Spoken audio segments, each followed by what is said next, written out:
Ladies and gentlemen, happy birthday, Utah! And now, Miss Utah, 1995, Amanda Moody. This is the evening we've been waiting for. It's Utah's Centennial Jubilation!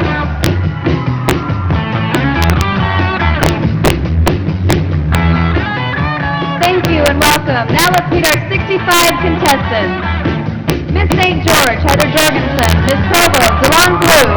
Miss Moroni, Laura Simonson. Miss Indian Scholarship, Danae Robinson. Miss Cache Valley Logan, Catherine Grimm. Miss UVSC, Tamara Worthington.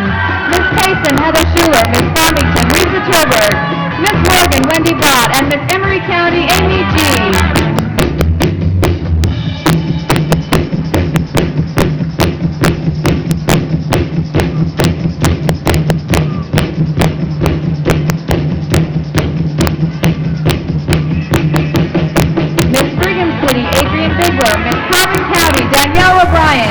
Miss Utah County, Janae Codner. Miss Sandy, Kimmery Aiken. Miss Miller, Dana Robison. Miss Orem, Janet Jacob. Miss Panoramaland, Amy Nay. Miss Kaysville Fruit Heights, Amanda Nash. Miss Uinta Basin, Camille Heaton. Miss Layton, Mary McDonough. Miss Utah Valley, Holly Orton. Miss Washington County, Alicia Watson. Miss Snow College, Crystal Lee Sorensen. Miss Duchesne County, Danielle Rose. Miss Davis County, Jennifer Johnson. Miss Riverton, Heidi Anderson. Miss Clinton, Elena Parker. Miss USU, Tisha Bullock. Miss West Valley, Joanna Canals. And Miss Springville, Catherine Stevens.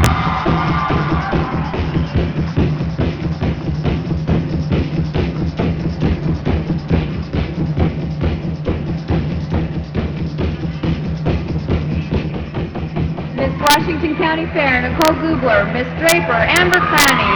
Miss Iron County, Misty Miller. Miss Sanpete County, Holly Dyring. Miss Beaver, Jody Erickson. Miss Lehigh, Centennial College. Miss Richfield, Tiffany Hendrickson. Miss North Ogden, Mindy Peterson. Miss SUU, Rebecca Widener. Miss Weber County, Olivia Dunkley. Miss Salem, Emily Bradley. And Miss Tooele County, Audrey Beckstrand.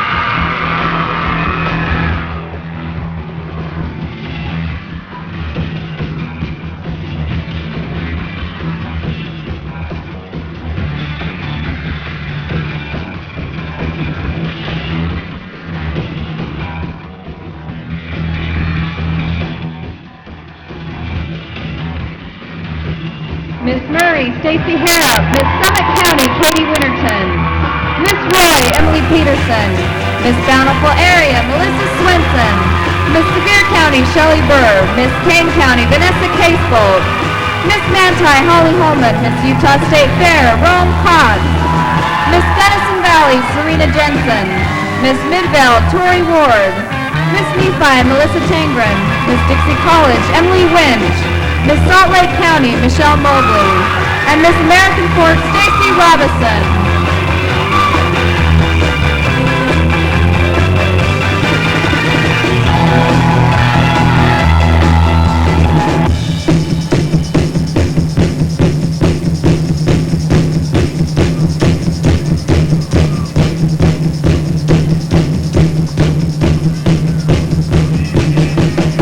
Miss South Jordan, Raylyn Barton. Miss Pleasant Grove, Karen Lindsay. Miss Salt Lake Valley, Nanette Pearson. Miss Bear River Valley, Shauna Hunsaker. Miss Wasatch County, Anne-Marie Takamatsu. Miss Uinta County, Daisha Wheeler. Miss Keller Country, Misha Johnson. Miss Garfield County, Sally Cooper. And Miss Polynesia, Lucy Wolfram.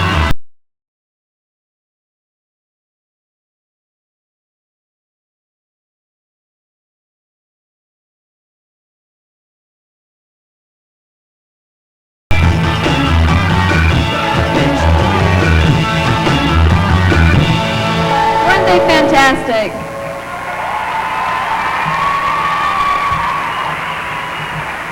Let me now introduce my co-host for the evening, Kent Norton, KSL TV personality, lawyer, and MC.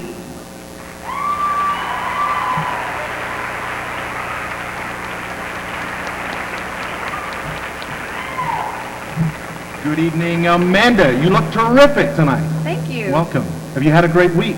A great week. And a great year, I hope. Absolutely. Terrific. 100 years old we are tonight. We celebrate our centennial, not just for the state of Utah. Well, I don't think the pageant's been around 100 years. I think, frankly, I was invited back tonight because I'm the only one on the program that's 100 years old. But let's get on with it. We have some exciting news to announce when we get through an even more exciting competition tonight. This is the moment we've been waiting for 3 days now. These young ladies have been competing and competing and competing, and now we've come to the moment where we can announce to you the judges' selection of 10 finalists. And these will be announced without regard to total number of points that each contestant received during the preliminary competition. They'll be announced in the order in which they will appear in all further competition tonight. So, without further ado, judges, do you have the results for me? They're here. Great. No, they're there. They're there. They're here. They're up there. They'll drop.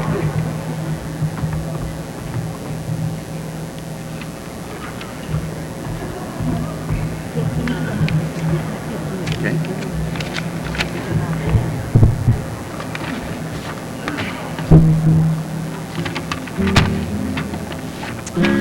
You ready?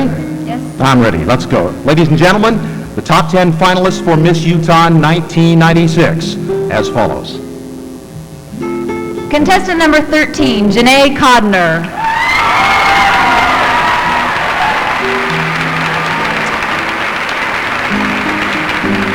Contestant number 16, Janae Jacob. Janet Jacob, I'm sorry.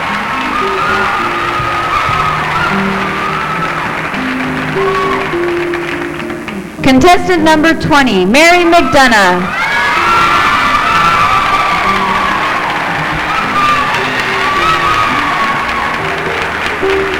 Next is contestant number 21, Holly Orton.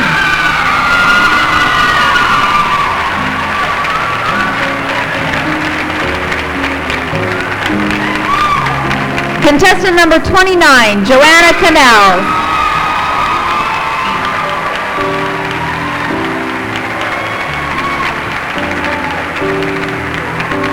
Contestant number 30, Catherine Stevens.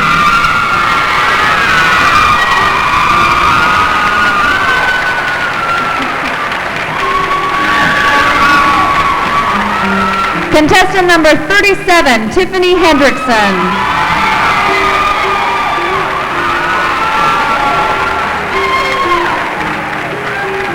Contestant number 39, Rebecca Widener.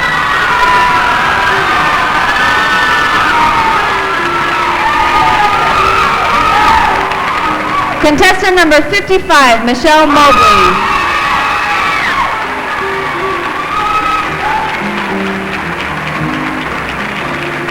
And to round out the top 10, contestant number 59, Nanette Pearson.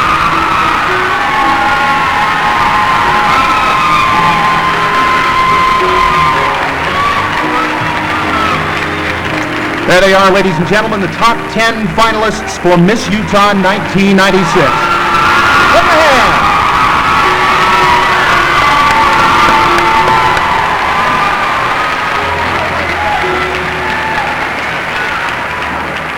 Each of these young ladies will receive a scholarship to further their education. Thank you, ladies. We'll see you throughout the evening in tonight's competition.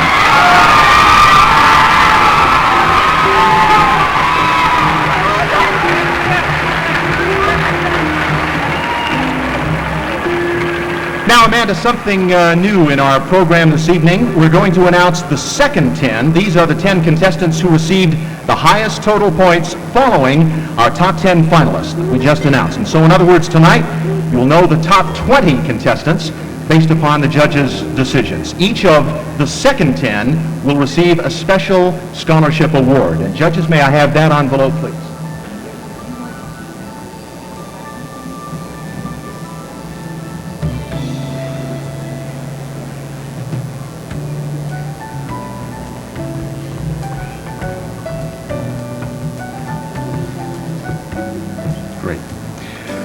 Okay, Amanda, if you'll do the honors in terms of the special award, I will read the names of the second 10 without regard to total points received.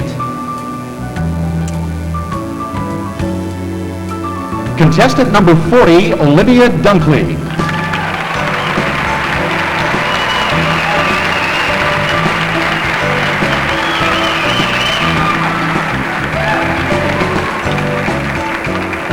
Contestant number 58, Karen Lindsay.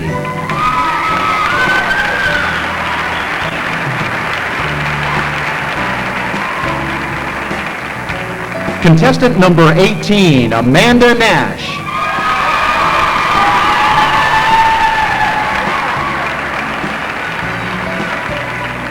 Contestant number 42, Audrey Beckstrand.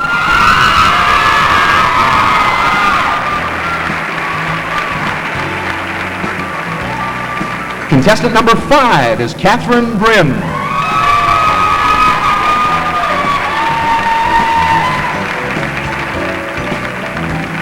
Contestant number 6, Tamara Worthington.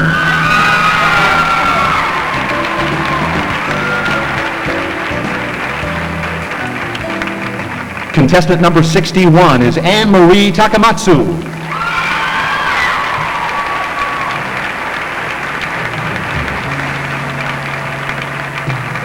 Contestant number 36 is Centennial College.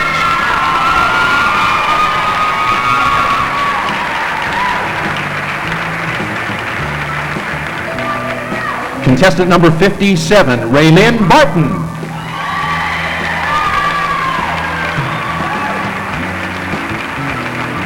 And to round out the second 10, to complete our top 20, contestant number 26, Heidi Anderson.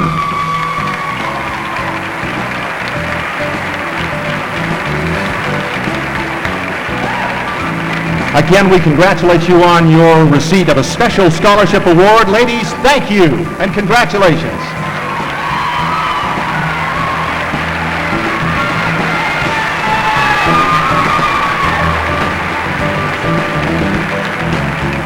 Now, Amanda, of course, here in Utah, our philosophy is to stay away from a kind of winner-take-all attitude and to further demonstrate that fact tonight. We'd like to announce for the first time this year a special award, the Interview Award. Now, this particular award is new to the pageant this year and is given to a non-finalist. That is, the winner who received the most points in interview competition outside the selection of the top 10. Judges, may I have that award, please?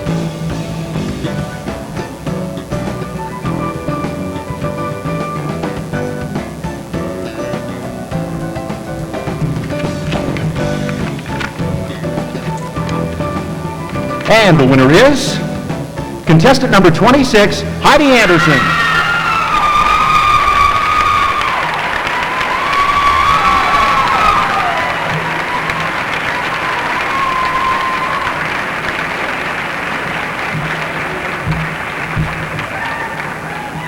So far, so good, right? Going great. Okay, on and up. Next, we have 5 Special Judges Awards. These are 5 young women the judges thought deserved special recognition without regard to points. They, too, will be recipients of scholarship awards tonight. To announce these Special Judges Awards, representing the entire judges panel, one of our judges, Julie Wren. Julie, take a bow and come join us, please.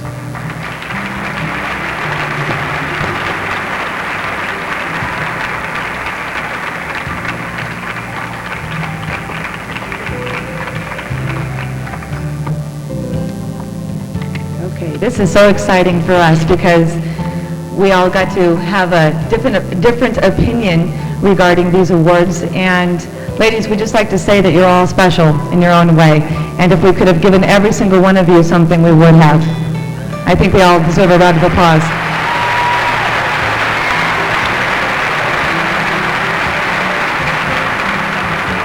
Unfortunately, tonight I am only able to give 5 special awards. The first one is to contestant number 35, Jody Erickson.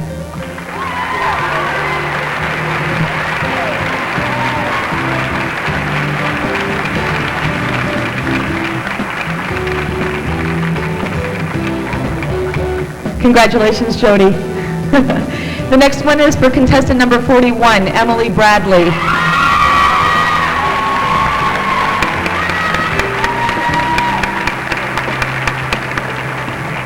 Great job, Emily.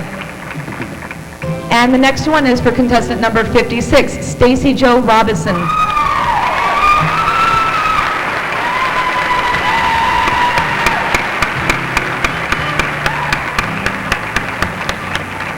Nice work, Stacy. And next, we have contestant number 4, Danae Robinson.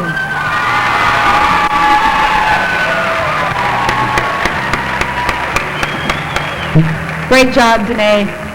And last but certainly not least, we have contestant number 15, Dana Robinson.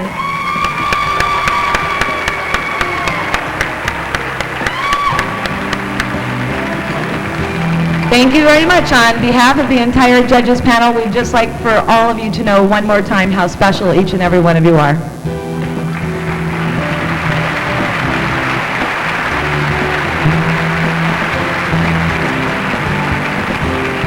Again, ladies, thank you. Congratulations, and don't get hit by the curtain on the way down. Thank you. Ladies and gentlemen, we'd like to invite you to check your program book.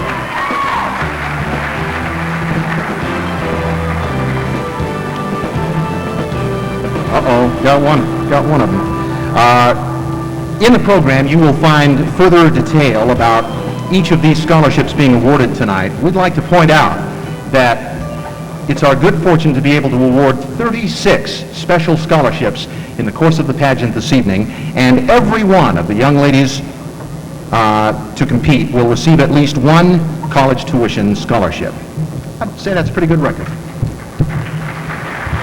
I think it's also really important that you and the audience know that the main difference between the Miss America program and other pageants is that our program does reward the winners with scholarships. We are proud to announce that this year $29 million will be offered to young women across America.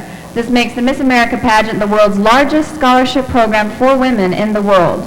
The Utah program ranks in the top 10 out of the 50 states for overall scholarship dollars won in these past 76 years of the Miss America history.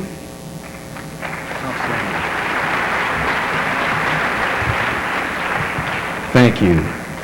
Now, ladies and gentlemen, to help us select the most qualified young woman to be our Centennial Miss Utah 1996, our judges. Let's meet them. May I introduce you to the first member of our panel for this year. She is a 12-year participant in the Miss America organization. She has remained active as a contestant, consultant, and judge. With extensive knowledge in both print and broadcast mediums, she serves as a senior account executive for KTOE, the CBS affiliate in Albuquerque, New Mexico. She and her husband, Roy, live in Albuquerque, where she heads the committee for Spirit 96, New Mexico's largest July 4th celebration. Ladies and gentlemen, please join me in welcoming Lene Thurick Benson. Lene.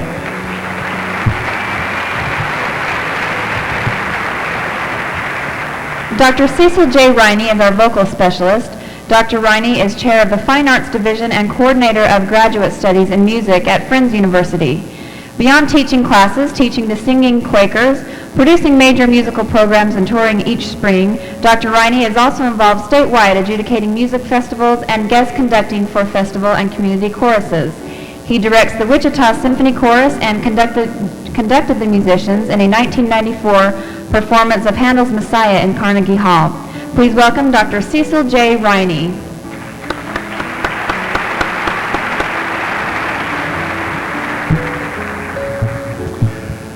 The next member of our panel of judges teaches master classes in dance around the United States for dance schools and national tours. As a matter of fact, her own production company in Las Vegas has 3 shows currently running. From 1988 to 95, she's had more than 30 groups appear on Star Search. 3 became overall grand champion winners, including one group that broke all records with perfect scores 11 shows in a row. Additionally, she is the executive producer, director, choreographer, and costume designer for the 1996 Miss Arizona pageant. Ladies and gentlemen, will you welcome, please, Miss Julie Wren.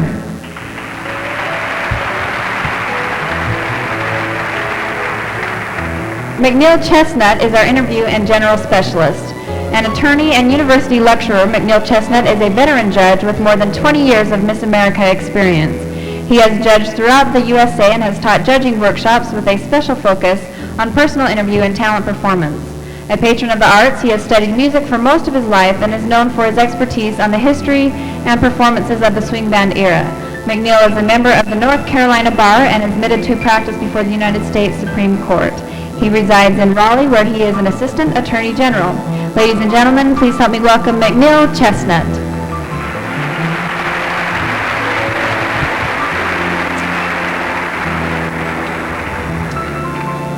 The final member of our panel has served on the Miss Idaho Scholarship Pageant Board for 7 years now.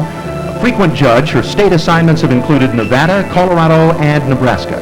For the past 6 years, she has traveled to Atlantic City for the Miss America pageant. She taught school for 10 years in Oregon and Idaho and is currently self-employed as a real estate agent. Will you welcome, please, Gail Jacobs.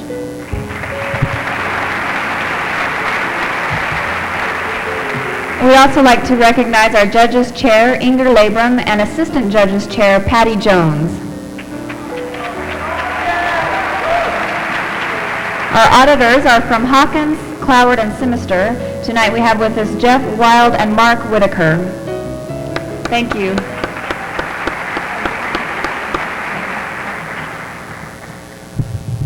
Well, tonight our first area of competition is talent.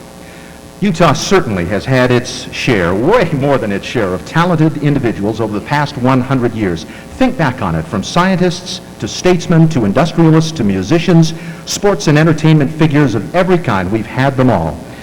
Tonight, this tradition of talent lives on as we present our top 10 finalists in talent competition. Please note that the set on which they'll perform is one of Utah's finest figures, snow. By having the 2002 Winter Olympics here in Utah, the world certainly has recognized that we do have the greatest snow on earth. Let's just hope it comes in 2002 when it's supposed to. Oh, come on, it's not that funny. And now, ladies and gentlemen, our top 10 finalists in talent competition. Amanda? Our first contestant this evening, I should say finalist, is contestant number 13, Janae Codner, Miss Utah County. Janae will be performing the ferociously difficult Chopin Etude Opus 25, number 11. It is nicknamed Winter Winds because of the stormy, consistent runs from beginning to end. Please help me welcome Janae Codner, Miss Utah County.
Thank you, Janae. Contestant number 16, Janet Jacob, Miss Orem. Handel's Concerto in B-flat powerfully portrays the technical musicality of the grand pedal harp through beautiful melodies and articulate fingerings, including 45 pedal changes. Again, she will be presenting on the harp Concerto in B-flat by Handel. Contestant number 16, Janet Jacob, Miss Orem.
Thank you, Janet. I'd like to recognize at this point some very special people in my life. I couldn't have been up here and accomplished the things that I have if it wasn't for my family. And if the spot will please move down into the pit, I'd like to recognize my father, Dell, my mom, Chris, my oldest sister, Gina, my next oldest sister, Jessica, and Mackenzie. Thank you. Thank you so much. Contestant number 20 this evening, Mary McDonough, Miss Layton. People have long been entertained by the rivalry between the cat and the mouse. Such antics can be seen in the Tom and Jerry Show and can also be heard in Aaron Copland's piano interpretation entitled The Cat and the Mouse, Scherzo Humoristic. This chase, though playful at first, takes a tragic turn after the clock strikes 3, as you will hear when it is performed tonight by Miss Leighton Mary McDonough. Let's welcome her back on stage.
Thank you, Mary.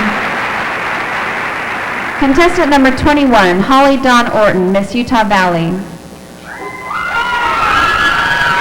Holly chose this combination of beautiful music and dance because it evokes reverence and a better understanding of our Creator and His feelings of love toward us.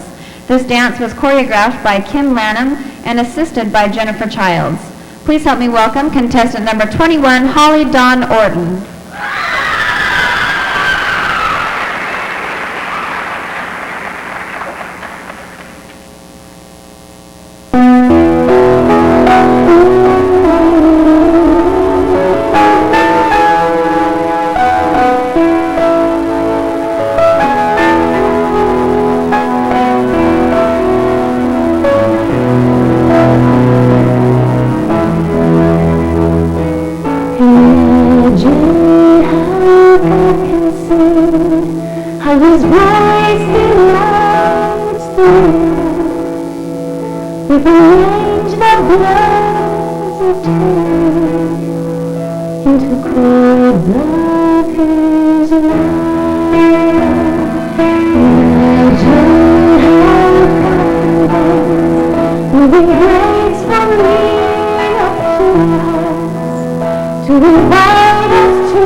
atmosphere. If we move back away from here to design our own destiny, shaking lives of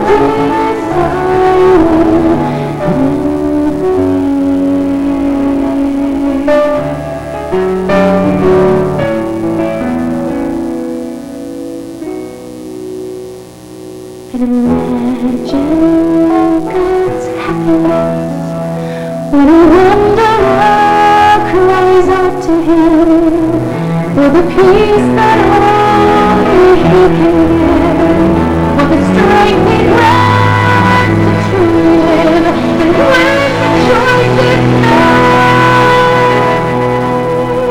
when the choice is made to live. And finally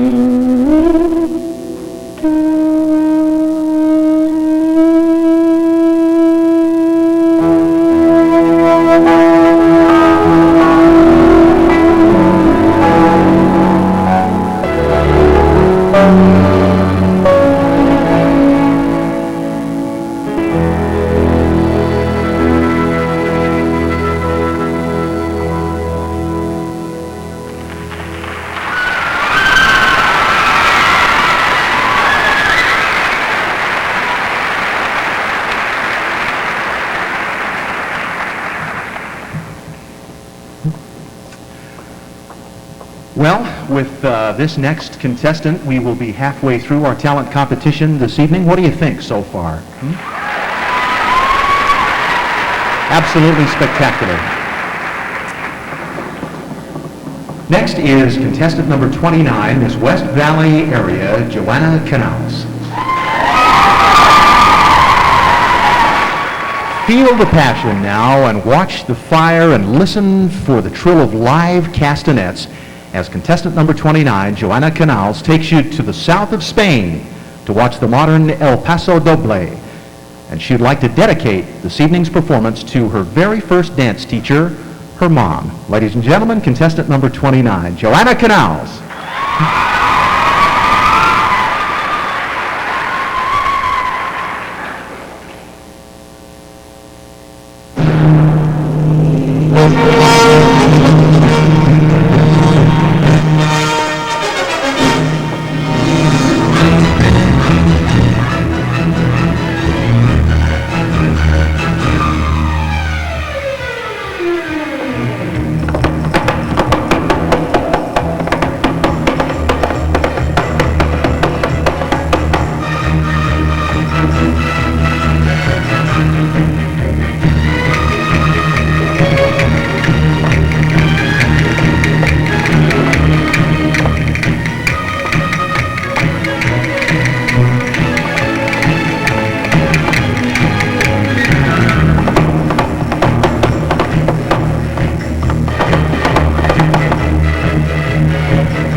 With that, we are halfway through our talent competition tonight. You've seen the first 5. The second 5 are yet to come. We have some outstanding sponsors that we'd like to recognize and thank this evening. Men's formal wear provided again this year by DC Tuxedos. They're in the Brigham Landing area, Provo, Orem. Our thanks to Doug and DC Tuxes. Yeah.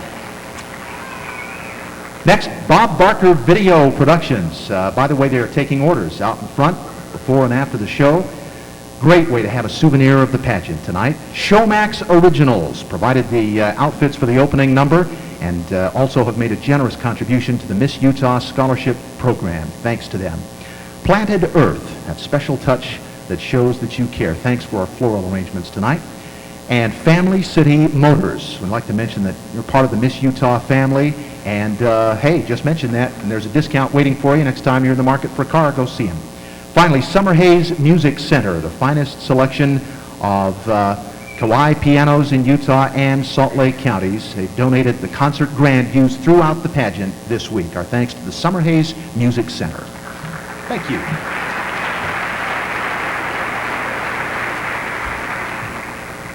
Our next contestant in talent competition this evening is number 30, Miss Springville, Catherine Stevens.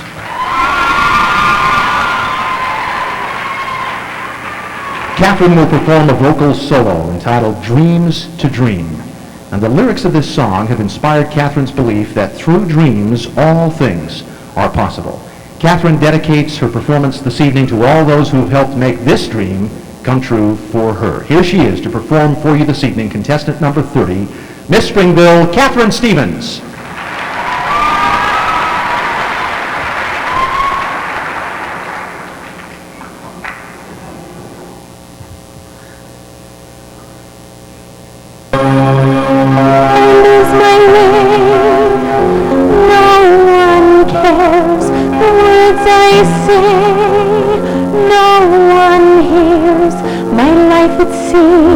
Is a world of dreams. Deep in the night, you'll find me. Dream and you're right behind me. Stay if you will stay.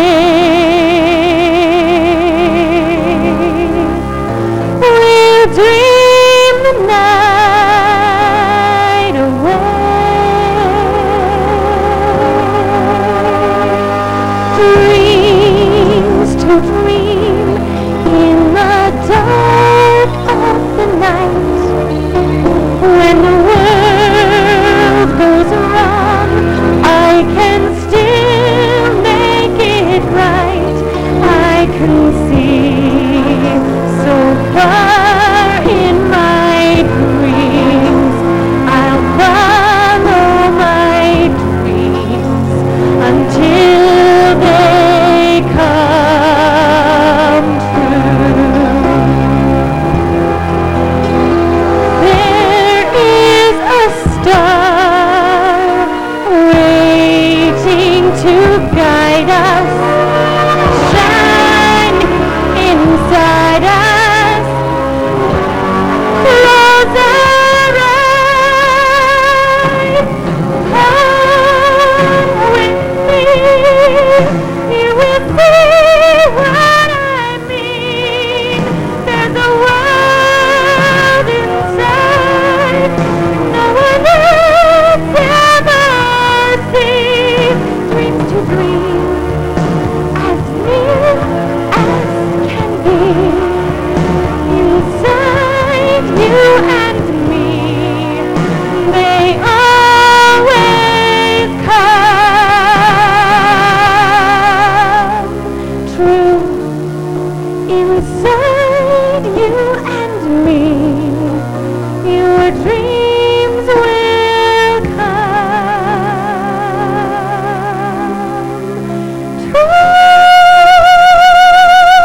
Next, we'll be pleased to hear from contestant number 37. She is Miss Richfield Tiffany Hendrickson.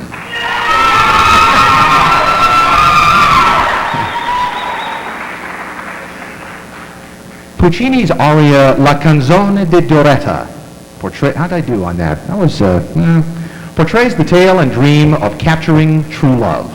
And here, the character Magda sings rapturously of her own dream of secret love filled with mystery and beauty and frenzied passion. To sing it for you, here is contestant number 37, Miss Richfield. Ladies and gentlemen, Tiffany Hendrickson.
Ladies and gentlemen, we have 4 sponsors who will donate wardrobe to the new Miss Utah 1996. Kathleen's Elegant Gowns, and by the way, they also gave each girl a tote bag and a t-shirt. Thank you very much for that. Also, just for tonight, Jerry Lovett, also Janet Towers Pageant and Formal Wear, and Legions. Thanks to those 4 special sponsors for Miss Utah Wardrobe. Okay, next in talent competition, contestant number 39, Miss Southern Utah University, Rebecca Lynn Widener.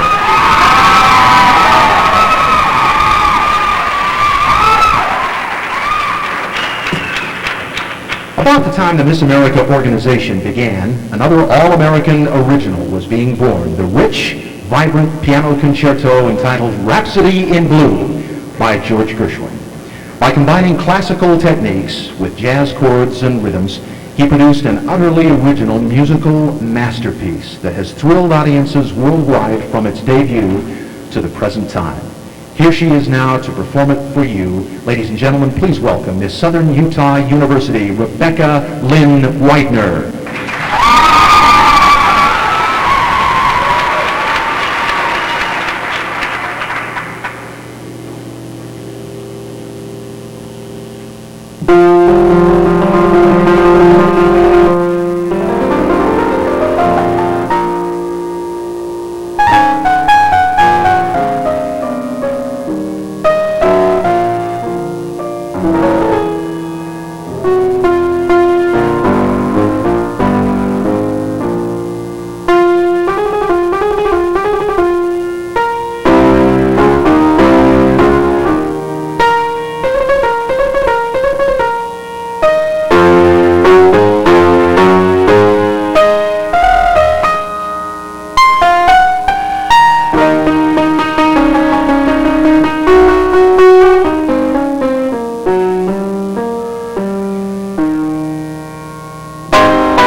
You know, behind the scenes at the pageant tonight, as is the case every year, if you can't see or hear the contestant, makes it very, very difficult to really enjoy to the fullest extent possible. And so, we'd like to give thanks who, without any fanfare in front of the curtain, just quietly go about their jobs of making things run smoothly so that the show comes off in a first-class way every year. To help in these areas, we bring in special equipment and crew members. And tonight we recognize on lights, Joseph Nielsen, TJ, and the Mountain View High School crew.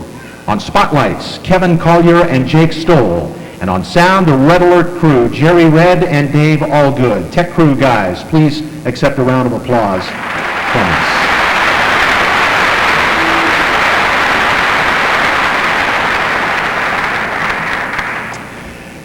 Next, we hear from contestant number 55. She is Miss Salt Lake County, Michelle Mobley.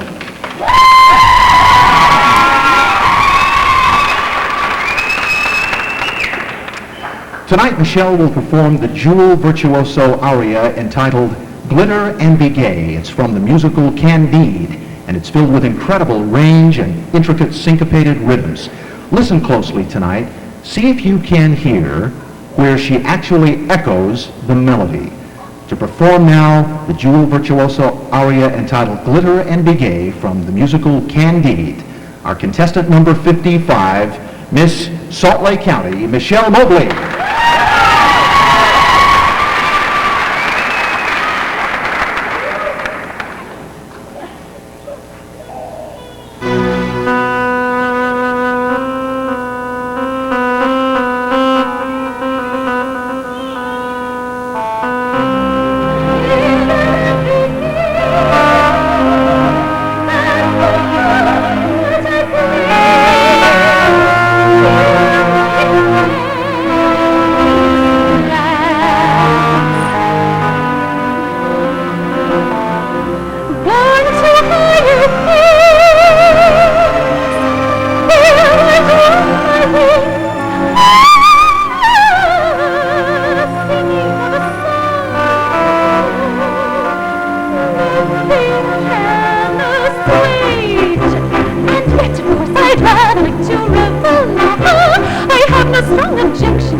Our final talent competition number this evening comes from contestant number 59, Miss Salt Lake Valley, Nanette Pearson.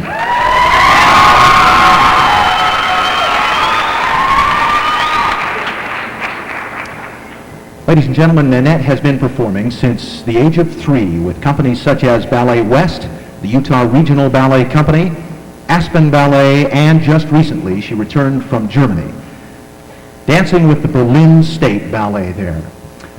Tonight, Nanette will perform Americana Suite, an intricate showcase of technical skill, variation, endurance, and indeed spirited emotion. Here she is now to perform it for you, contestant number 59, Miss Salt Lake Valley, Nanette Pearson.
How about the 10 finalists for Miss Utah 1996 in talent competition tonight? Wow.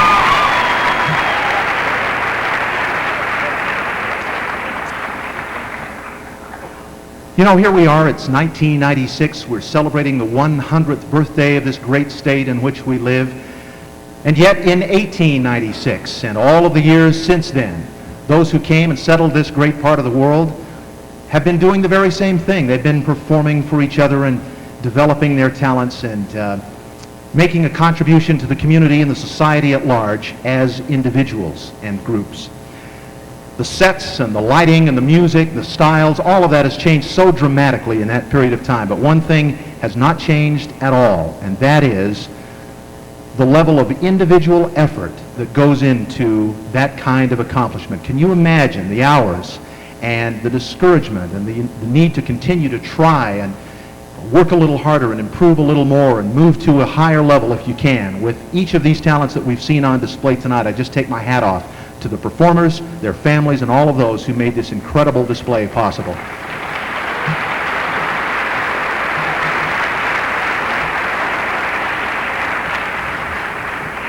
One other special thanks, if I may, to our Miss Utah dancers. They participated in the opening number and will again during the evening tonight. They really add a lot to our production.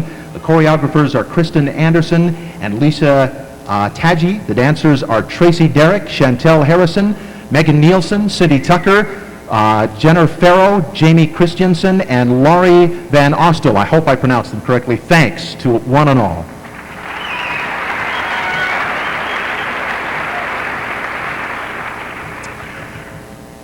Now, ladies and gentlemen, we're to be entertained by the current Miss Utah, this time performing the piece that brought her more than $8,500 in scholarship money from the Miss America pageant.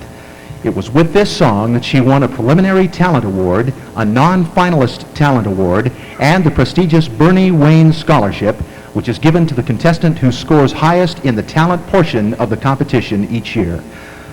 Her perfect playing of the Ballade No. 4 by Chopin also brought portions of the 20,000-member audience in Atlantic City to their feet, as it may very well here this evening. Ladies and gentlemen, Miss Utah 1996, Amanda Moody.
Amazing. Outstanding. Thanks, Amanda. You know, the entire idea of the Miss Utah Scholarship Pageant leading to the Miss America competition every fall in Atlantic City, all of that is nothing if not romantic. And now we get to hear from one of the great romances of the history of our pageant. Who would that be, of course, other than Norm and Roseanne Nielsen? And Norm's chuckling backstage. I was told the sweetest story about Norm and Roseanne. Apparently, week or two ago, just a little break, before the hectic week of the pageant got underway. They went out for a little walk on a Saturday afternoon up in the mountains. The flowers are in bloom, and they come upon a well. Looks like a little wishing well, and so, wouldn't you know it, sweet thought on his part, he thought, well, let's make a wish. They threw a stone in the well. They heard nothing. Thing never hit the bottom. They got a bigger rock. They threw that in, listened very carefully. Nothing. No splash, no clank, nothing. Man, this is weird. So they found a log or something bigger, heavier. They threw that in. Absolutely no sound. It just fell and fell. Incredible. So over here in the bushes is a thing that looks like a railroad tie or something, all covered up. They hauled that over there together, up over the edge of the well, down inside, just whistled down and never hit a thing. It apparently never hit bottom. But right behind it, here comes a little lamb or sheep or something running out of the forest and up and over the edge of the well, right straight down in. They thought, well, that's the strangest thing I've ever heard. Well, wasn't 2 minutes later before here comes an old sheep herder, and he says to him, hey, you seen my little lamb anywhere? I had him hitched up to this railroad tie over here, and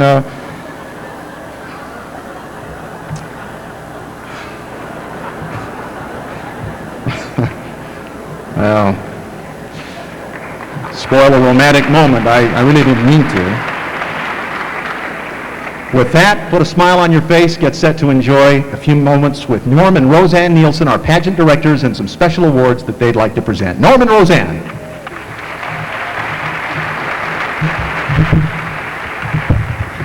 Thank you very much, Kent. It is a fact that we were engaged on Halloween, and to this day, Roseanne doesn't know if it's a trick or a treat.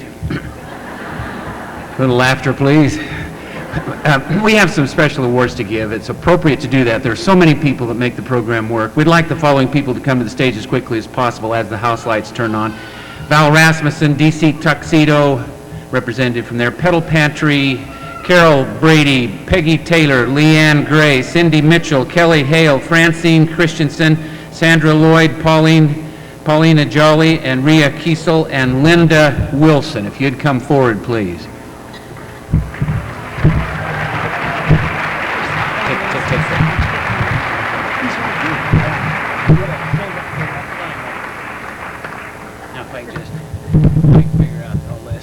I need some help out here. While we're waiting for all of these folks to come up, it would be very presumptuous on our part to come out and assume all those wonderful things that Kent said about us. It really takes a team effort to pull off a production, and when you really put it into perspective, imagine for the first time, over 100 people met last Monday. We had 65 young ladies who inherited 64 new sisters. We had 21 hostesses that became the mother replacement, father replacement, and together we have made a great impact in the community, we think. On Tuesday, we presented over 200 books to the children's wing of the Orem Library. We were able to do outreach programs and to become involved with the community at large in the mall and helping retailers sell their products.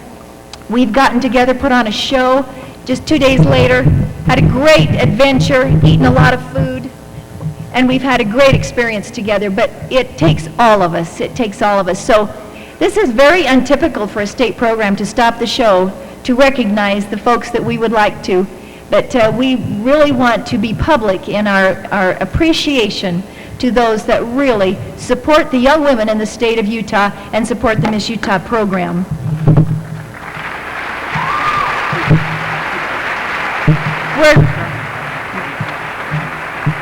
We're going to begin with Val Rasmussen.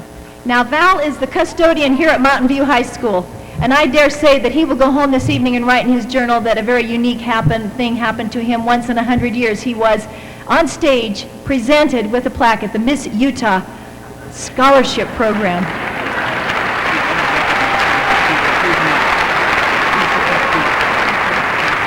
Do we have a representative from DC Tuxedo here? All right, we'll deliver that to them later. Carol Brady, would you step forward, please? And let's do all three of the hostesses. We have Carol Brady, Leanne Gray, and Peggy Taylor. These ladies are professional women. They leave families. Somebody mentioned, yes, they have a great menu all week of TV dinners waiting for their folks at home. But here are 3 ladies that are representative of the hostess committee. 3 of 21 that give up a week of their vacation so that they can come to be with young women.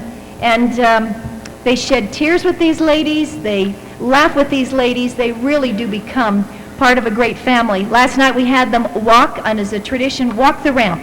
And I don't know of any other state pageant where they bring the hostesses out and kind of force them to do what they've been encouraging the girls to do all week. Next year it's the mothers, so just watch out, ladies.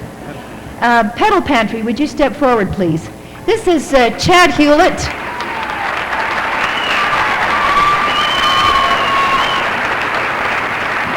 Chad has done the sets for the Miss Utah pageant for about the last 5 or 6 years. He's a field director, part of the state organization, the assistant state field director. He's also a local pageant director, and he wears many hats, but he has a great love of the program. And so we want to recognize you, Chad. Pedal Pantry, Chad and Michelle Hewlett. So thank you very much.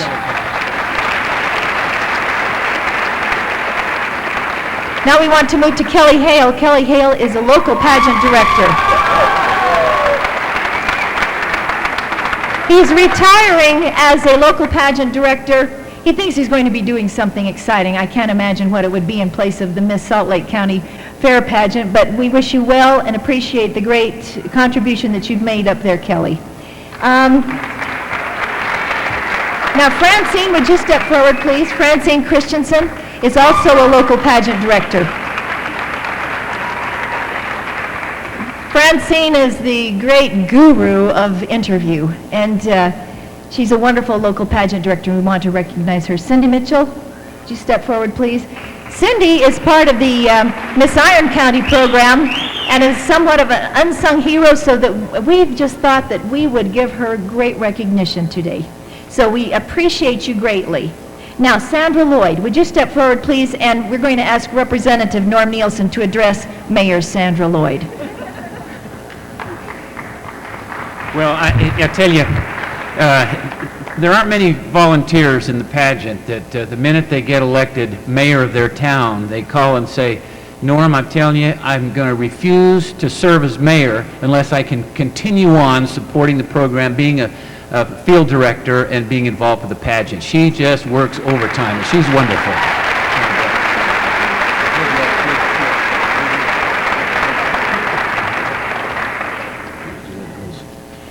Now, the last award goes to our Volunteer of the Year, Special Volunteer of the Year. That goes to Linda Whetten Wilson. She began as the director of the Miss Iron County Scholarship Pageant nearly 25 years ago.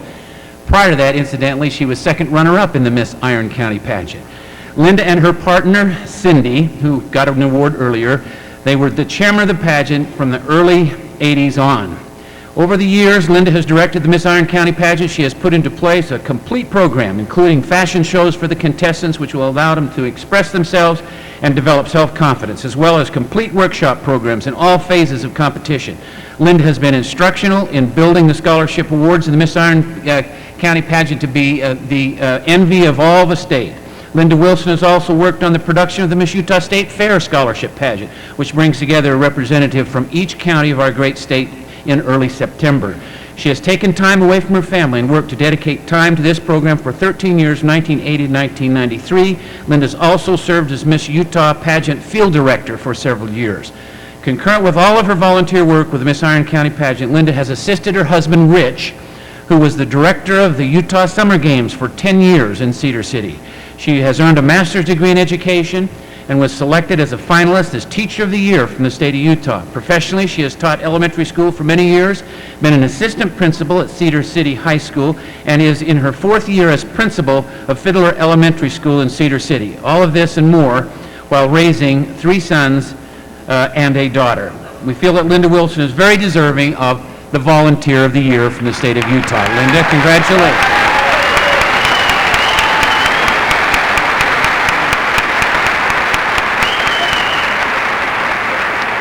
Atlantic City Chairman. These 2 ladies, they have titles, but they have more jobs than fit underneath those job descriptions.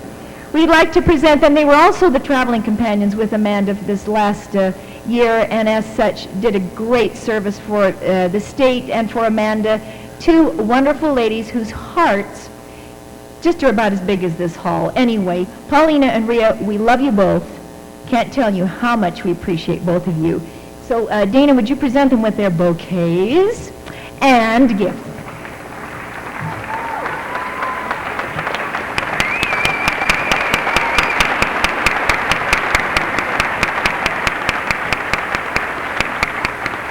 Thank you very much, everyone. We've had our moment of tenderness and appreciation. Now, on with the show. Not quite that easy. Wait a minute. Isn't that cute? They thought they were going to be able to give everyone all of those nice awards and then just quietly exit stage right. Isn't that cute? Very nice. Wrong. The last time you're going to MC this show. I'd like to bring Rhea Kiesel, the State Field Director, back on stage for just a moment to make a very, very appropriate and important tribute to Norman Roseanne. Rhea? There is no greater advocate for young women than these two people. I think every one of the 65 girls can tell you that when they leave this hall tonight, they've had a wonderful experience under the direction of them. Thank you.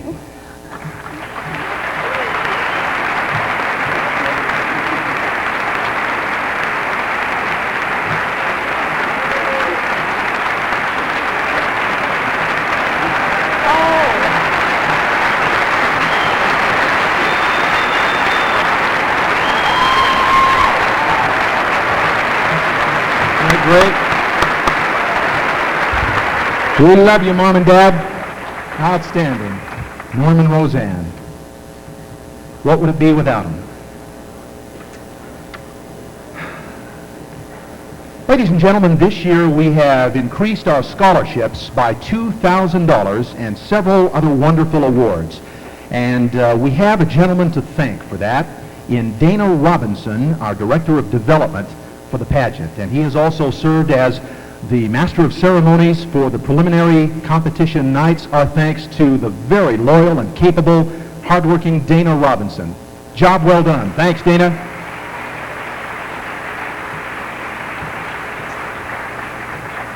I mention that now because Dana will also have a part in what is upcoming on our program, and which may be the most unusual, interesting, unique, and inspirational special production number that we have ever presented.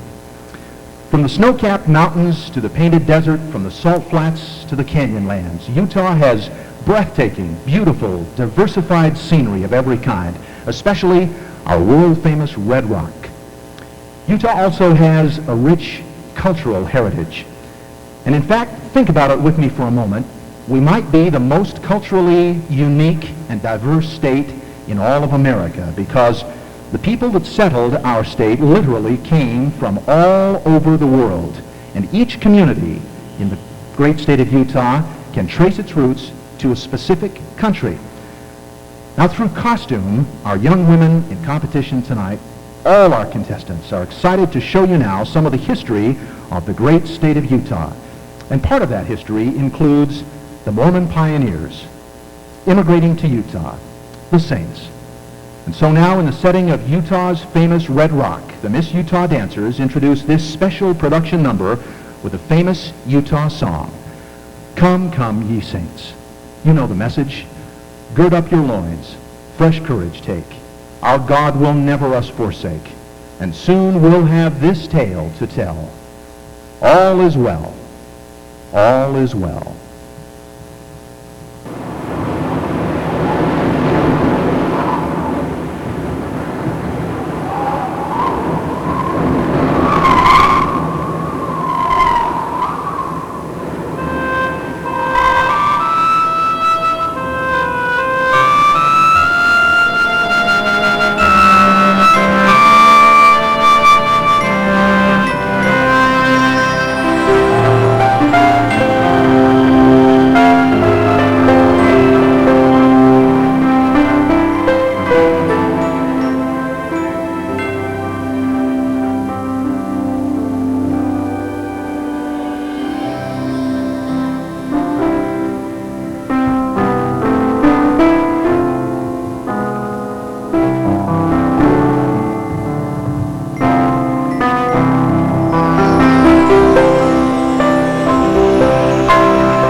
Thank you, Utah dancers. That was lovely and inspiring.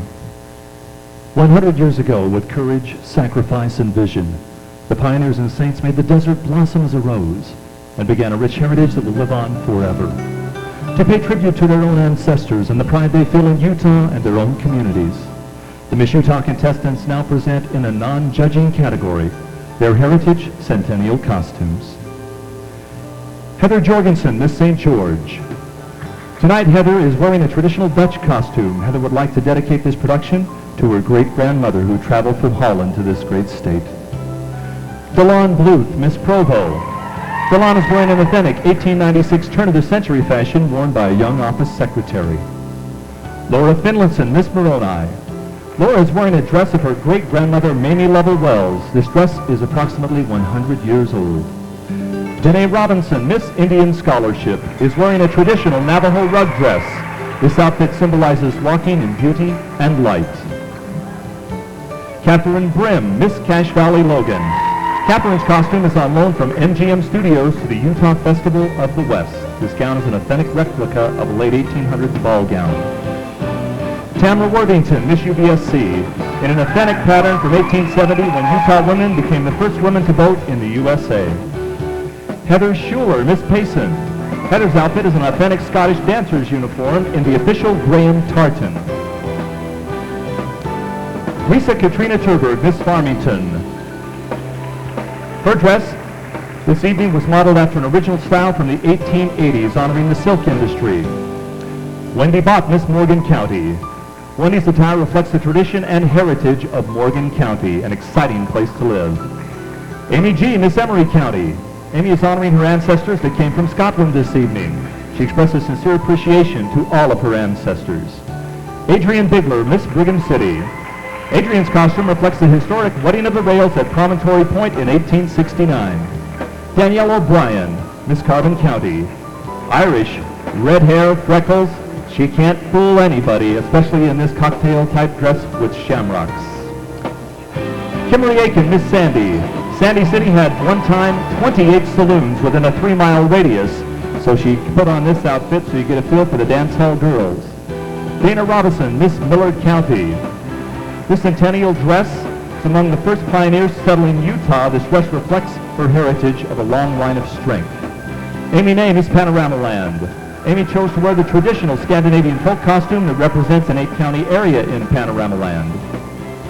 Amanda Nash, Miss Kaysville, Fruit Heights. Many of Amanda's relatives on her mother's side are from Scotland. She is wearing this genuine Scottish kilt in honor of them. Camille Heaton, Miss Uinta Basin. Camille's costume shows her pride in her heritage. Her ancestors come from England, which makes her 3/4 English. Alicia Watson, Miss Washington County. I am so proud, she says, of my European heritage and the path they paved before me. This dress is a replica my great-great-grandmother wore to the Americas. Crystal Lee Sorensen, Miss Snow College. Crystal Lee is wearing a costume design of the late 1800s. This type of attire was popular for traveling or for more dressed-up occasions. Danielle LaRose, Miss Duchesne County. Danielle is wearing a Native American buckskin dress. She has chosen this costume because she has lived on an Indian reservation and is part Native American herself. Jennifer Johnson, Miss Davis County. She is representing the women of Davis County through Mabel Sill Adam, who was the first woman mayor in Davis County during the early 1900s. Heidi Anderson, Miss Riverton. Heidi's great-great-great-grandmother and husband came to Utah from Denmark and became outstanding pioneers along the Missouri. Elena Parker, Miss Clinton. The full white skirt and tailored top of this dress reflect the strong English heritage I come from, one that I am very proud of. Tisha Noel Bullock, Miss Utah State University. An exact replica of an early pioneer wedding gown. She selected this costume because it represents the beauty, style, and charm of the early pioneer women. Nicole Gubler, Miss Washington County Fair. Not only is Washington County known for its warm weather, but also for its beautiful scenery. Zion National Park is the main attraction, and a Forest Ranger outfit extremely appropriate. Amber Cranny, Miss Draper. As we celebrate the Centennial Year of Utah, this elegant gown is designed in beautiful detail, which portrays to me my personal pioneer heritage. Misty Miller, Miss Iron County. Clothes are a reflection of who we are. This early 1900s Gibson girl costume portrays Misty's romantic personality. Holly K. Dyring, Miss Sanpete County. Holly chose to wear the Scandinavian costume because of her personal Scandinavian descent and to represent her county's heritage. Jody Erickson, Miss Beaver County. I've chosen a native costume from Sweden worn by the female royalty and also worn on all national holidays. Centennial College, Miss Lehigh. Looking back over the years since 1900, Lehigh saw its first city celebration, the Lehigh Roundup, its rodeo and parade. This rich heritage has lived on and on. Mindy Peterson, Miss North Ogden. Mindy is in a pioneer outfit with a flower basket representing her ancestors who were the gardeners for Brigham Young. Olivia Dunkley, Miss Weber County. Olivia's costume represents her English ancestry. One ancestor, her grandmother Garner, came across the plains in a covered wagon.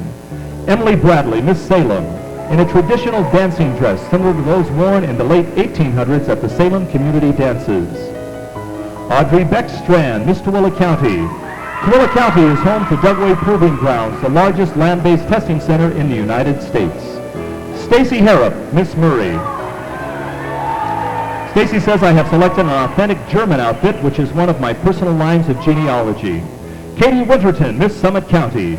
Even in the 1800s, fashion was important. Our pioneer heritage has given us style and beauty. This grand ensemble could have been worn to the inaugural ball when Utah proudly became a state. Emily Peterson, Miss Roy. The greatest legacy Emily feels has been left to her by her ancestors is the stories of the struggles they faced while settling in Utah. Melissa Swenson, Miss Bountiful Area. Melissa has always been fascinated by Indian heritage and would like to pay tribute to all the tribes who represent Utah. Shelley Burr, Miss Sevier County. This costume depicts my pioneer heritage, Shelley says. Green long flowing satin skirt accented by a cream satin and lace blouse. Vanessa Casebolt, Miss Kane County. The western sequin red and white fringe top and short skirt signify the western heritage and movie history from southern Utah. Holly Lynn Holman, Miss Manti. Sanpete County is often called Little Scandinavia. Holly is representing this rich heritage tonight. She also has strong Danish background. Rome Cott, Miss Utah State Fair. Rome's dress was worn by Utah's First Lady, Jacqueline Leavitt, in a university production of 1776 as Thomas Jefferson's wife. Serena Jensen, Miss Gunnison Valley. Full-length red satin with white-black trim and a cape worn over the shoulders. It was considered inappropriate for women to show their legs back in the 1800s. Tori Ward, Miss Midvale. Midvale City was incorporated in 1909. I chose my costume to represent Midvale at this time, which is busy restoring the historic areas of the city. Miss Nephi, Melissa Tangren. She chose her costume because of the significance the railroad had in providing industry to Nephi, known as the Crossroads of Utah. Emily Winch, Miss Dixie College. You have been called to the Dixie Cotton Mission. With these words, Brigham Young sent a small group of hardy pioneers south to the valley of the Virgin River to grow cotton. Stacy Robinson, Miss American Pork. Stacy is wearing a royal blue gown reflecting her Korean heritage. The hand-painted umbrella made from rice paper and bamboo is also from Korea. Raylan Barton, Miss South Jordan. To represent the heritage of South Jordan, Raylan decided to wear a cowboy-style dress. She loves the South Jordan country atmosphere. Karen Lindsay, Miss Pleasant Grove. Karen says, my costume reflects my Scottish heritage. Every native last name in Scotland had a plaid and a crest to distinguish their clan. Shauna Hunsaker, Miss Bear River Valley. Shauna is wearing an astronaut costume representing one of Utah's great industries, the Thiokol Corporation, which builds parts of our space shuttles. Anne-Marie Takamatsu, Miss Wasatch County. Anne-Marie is wearing a Swiss costume reflecting the heritage of her hometown, Midway, where there is a big Swiss celebration every year. Dacia Wheeler, Miss Uinta County. Dacia is wearing a 1896 ball gown patterned after her great-great-grandmother, Ellis Reynolds Shipp, the first woman doctor in Utah. Misha Johnson, Miss Color Country. Color Country, Utah is the place which President Roosevelt said every American should see. Misha invites you to come marvel at what nature can do to the land and what it can do for you when you visit. Sally Cooper, Miss Garfield County. Sally is wearing a rancher costume that is representative of one of the area's toughest and roughest ranchers, Ebenezer Bryce, the founder of Bryce Canyon. Pusapala Wolfram, Miss Polynesia. In the mid-1800s, the first Polynesians came to the Salt Lake Valley for religious worship. Pussy is wearing a Hawaiian hay that represents these Polynesian pioneers. And ladies and gentlemen, taking us into our next 100 years, representing all the next generations of young women, is Amanda Moody, Miss Utah, 1995.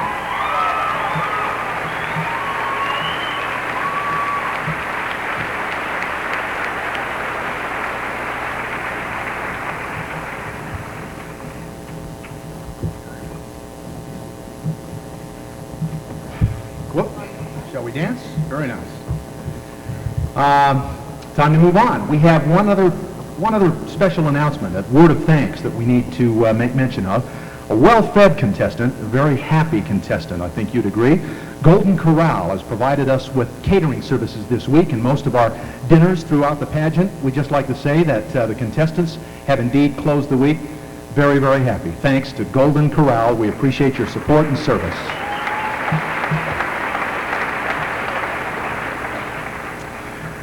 Now, ladies and gentlemen, there's one particular aspect of the pageant which has been a point of public comment, even controversy, during the last few years, and that's the swimsuit competition.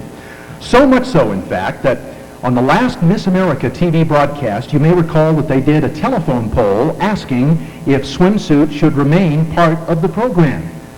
Well, the results were overwhelmingly in favor of keeping the swimsuit competition, largely because of these four guys right down here with automatic redial, and they just, got the job done. But you may be interested to know that for the past 20 years, Utah has been the only state pageant in the country that has had permission to have the swimsuit as an optional program at the local pageant level. And those 65 local pageants are represented here tonight, of course. And so, here are the top 10 finalists in swimsuit competition. Amen. Contestant number 13, Janae Codner, Miss Utah County. Janae has been featured on the cover of an international magazine. She presented a public broadcast tribute to the late Selima Stravinsky, a noted composer. She made a concert debut in Germany and is an enthusiastic and happy person who lives life to its fullest. Thank you, contestant number 13, Janae Codner.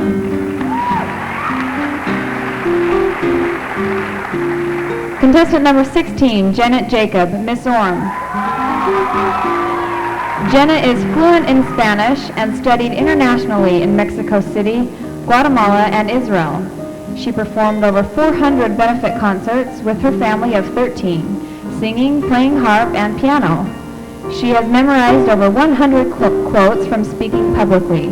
Thank you, contestant number 16.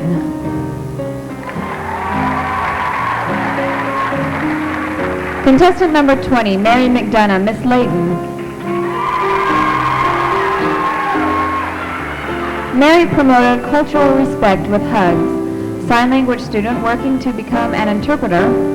Mary serves as a Utah State University Ombudsman. She lives by the quote, "All the darkness in the world cannot dim the light of a single candle." Thank you, contestant number 20, Mary McDonough. Contestant number 21, Holly Dawn Orton, Miss Utah Valley. Holly has toured 24 states, has been to all but 2 of Utah's national parks, and walked on the Mississippi River. She admires most Audrey Hepburn and Dolly Parton. She enjoys raising and showing animals for livestock shows and participated in a sheep drive. Thank you, contestant number 21, Holly Dawn Orton. Contestant number 29, Joanna C. Canals, Miss West Valley area. Joanna hasn't taken her gold bracelets off for 20 years. At 5 months, she traveled far and wide to get to the land of opportunity. Joanna was the first girl in Utah to land a space shuttle. Some of her most embarrassing moments have been exposed in front of thousands. Thank you, contestant number 29, Joanna Canals.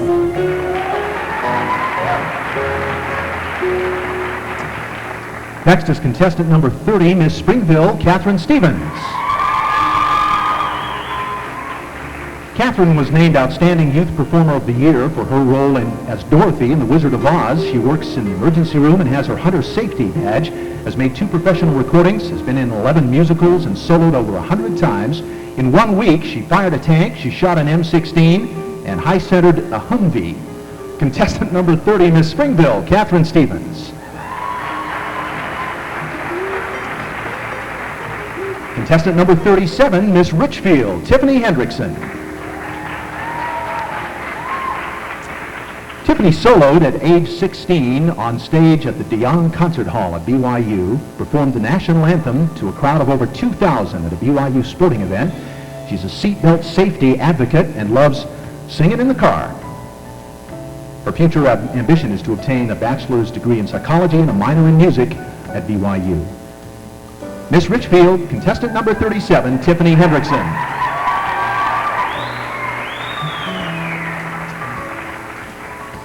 Contestant number 39 is Miss Southern Utah University, Rebecca Lynn Widener.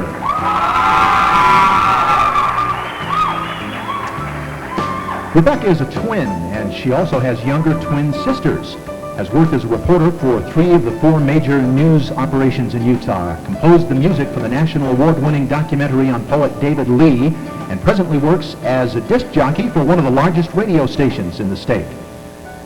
Contestant number 39, Miss Southern Utah University, Rebecca Lynn Widener.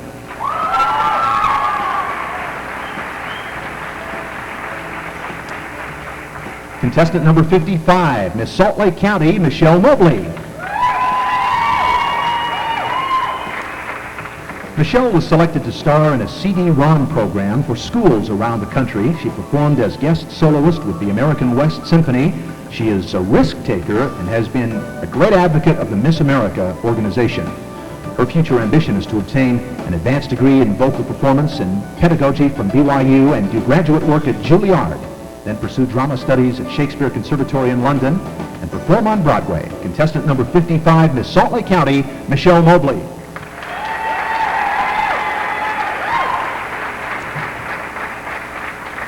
And contestant number 59, Miss Salt Lake Valley, Nanette Pearson.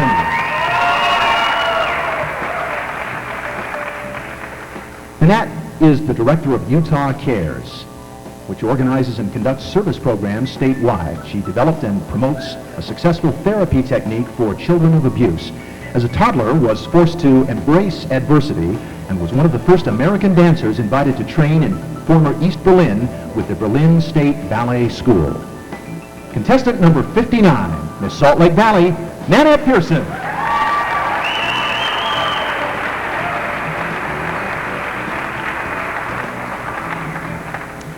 Thank you, ladies and gentlemen. That concludes our swimwear competition this evening.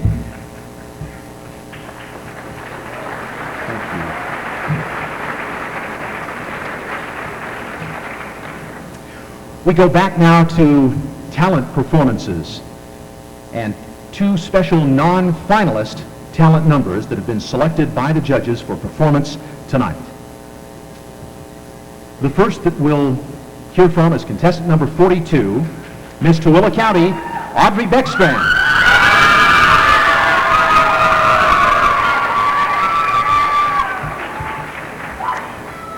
Mozart's Flute Concerto in G major is an exciting and energetic masterpiece that will take you back to the 18th century.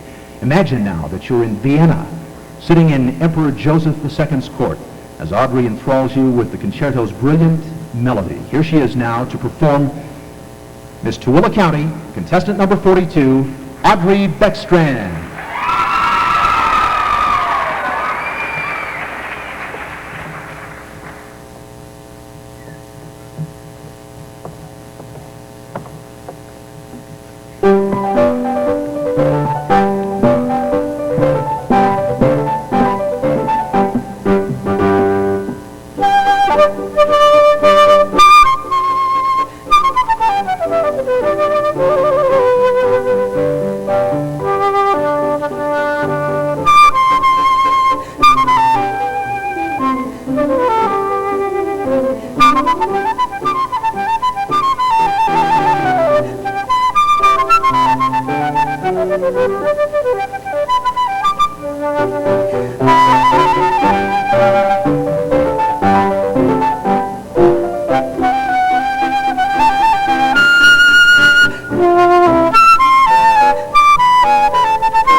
Thank you, Audrey.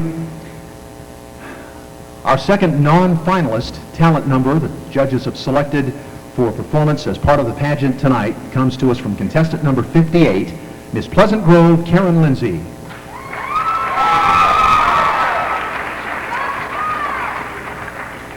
Karen wants to dazzle you tonight with her energetic rendition of Hey Big Spender. She loves to perform and is excited to share her enthusiasm with you tonight. Help me welcome contestant number 58, Miss Pleasant Grove, Karen Lindsay.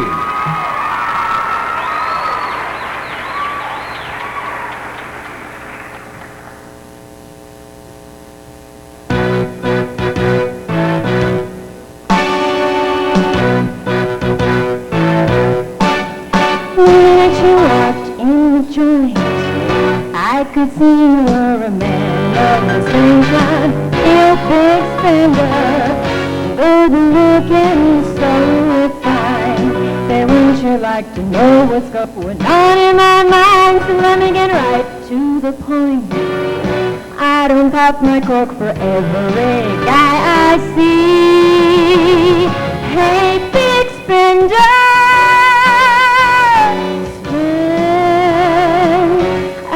time with me.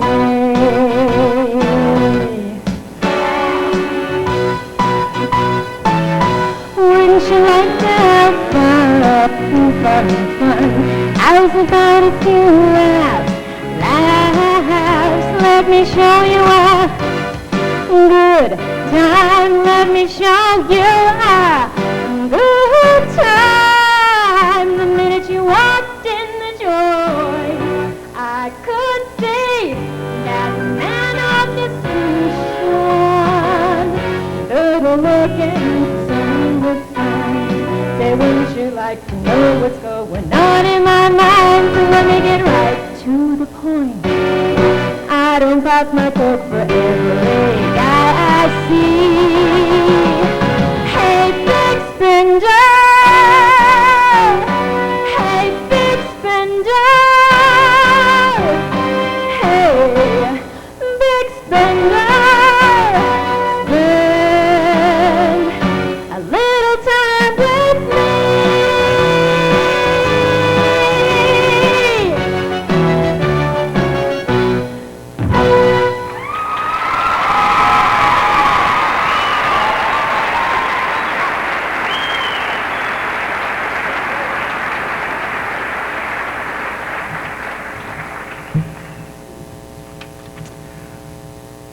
You know, the first permanent settlers of Utah found it very hard to sustain life due to the harsh conditions of extreme cold and heat. They found that the wildflower, the sego lily, had a bulb root that would help them sustain life. And tonight, we recognize Utah's state flower, a giver of life, if you will, as we showcase Miss Utah, Amanda Moody, and our young women in evening wear competition. Curtain up, and we begin this next phase of the pageant tonight. Now, I will announce and read each contestant's information, and there will be no on-stage response to a question or a comment from the contestants this evening. That's a change in the pageant for the first time this year, and later tonight you'll see why. First,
The Miss Utah Scholarship Pageant dancers. Absolutely beautiful. Thank you, ladies. Now we'll strike the piano, reset the stage, and begin competition in evening wear for each of our 10 finalists for Miss Utah 1996. Ladies and gentlemen, here we go. First, contestant number 13, Miss Utah County, Janae Cotner.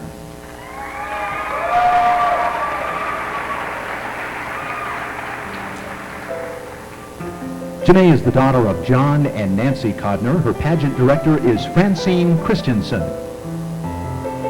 She's received a number of special honors in connection with her piano performances.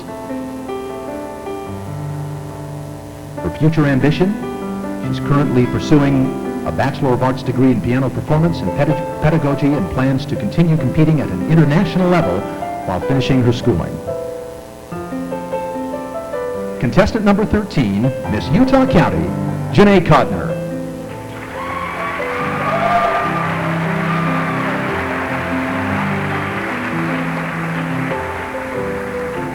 Contestant number 16 is Miss Orem, Janet Jacob.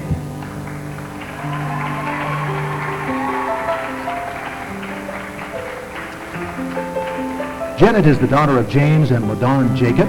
Her pageant director is Gayla Muir. Janet has been able to maintain a 3.87 grade point average in college.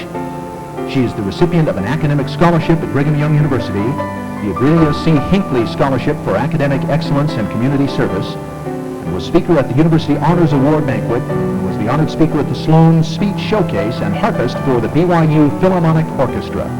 A finalist in the Utah Valley Young Artist Concerto Competition, Utah All-State Choir. Her future ambition to graduate from BYU with a Bachelor of Science degree in nursing and a minor in music and obtain a master's degree in advanced practice nursing and use in providing medical assistance in the U.S. and internationally. Contestant number 16, Miss Orem, Janet Jacob.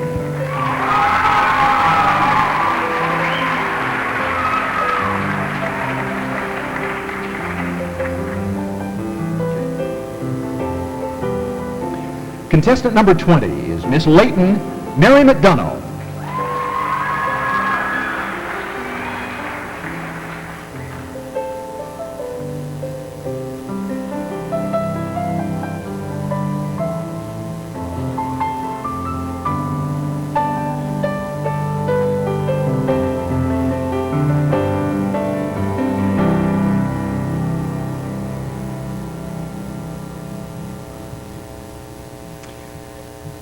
Mary is the daughter of Peter and Diane McDonough.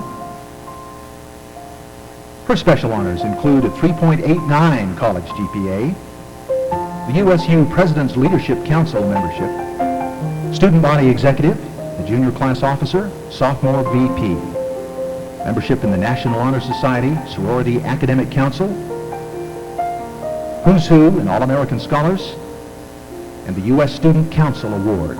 Her future ambition, to graduate with honors and obtain a BA in Communications and Public Relations. She plans to minor in political science and receive the Liberal Arts and Sciences certificate and work as a public relations organizer for corporations and other organizations. Contestant number 20, Miss Layton, Mary McDonough.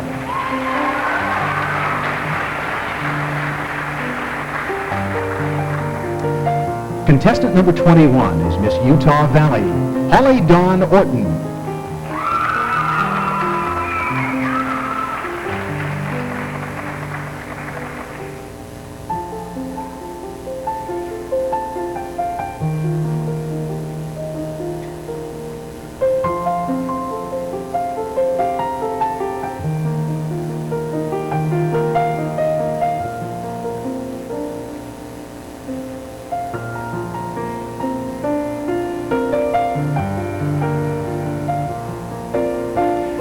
Holly is the daughter of Rex and Diane Orton. Her pageant director is Chad Hewlett. Holly has maintained a 3.93 GPA in high school and a 3.57 in college thus far. She's a member of the National Honor Society, the chairperson and spokesperson for DARE. She served as a varsity cheerleader and a member of the varsity swim team. Her future ambition is to obtain a Bachelor of Arts degree in early childhood and elementary education and teach first grade and continue her involvement in community service of all kinds. Ladies and gentlemen, contestant number 21 is Miss Utah Valley, Holly Dawn Orton.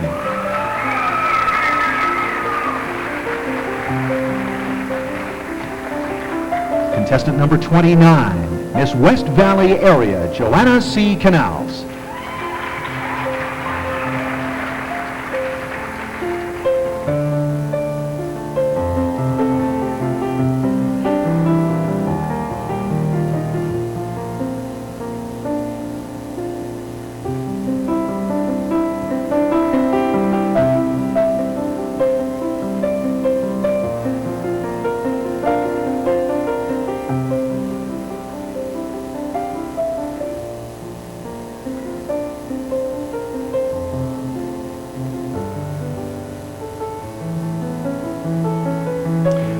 Joanna is the daughter of Omar and Beatrice Canals. Her pageant director is Elaine Brighton.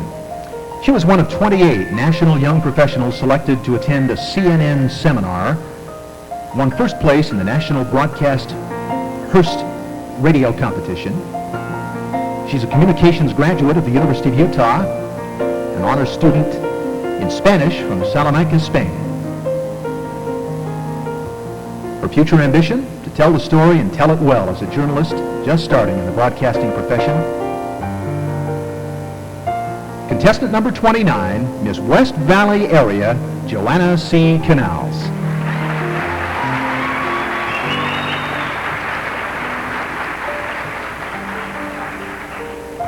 Contestant number 30 is Miss Springville, Catherine Stevens.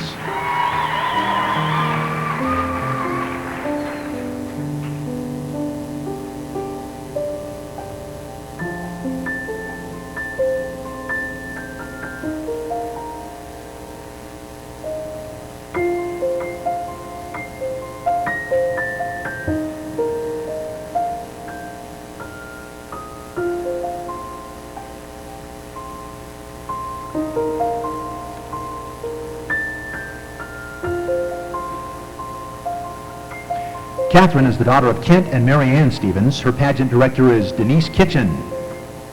Catherine was a cheerleader, junior class treasurer, and senior class president, a DARE role model, a member of the ZCMI teen board, dance company secretary, the most involved senior, and drama club president, and she won the All-Around Drama Award and the Highest Achiever Award. Her future ambition to obtain a bachelor's degree in secondary education and history. Contestant number 30 is Miss Springville, Catherine Stevens.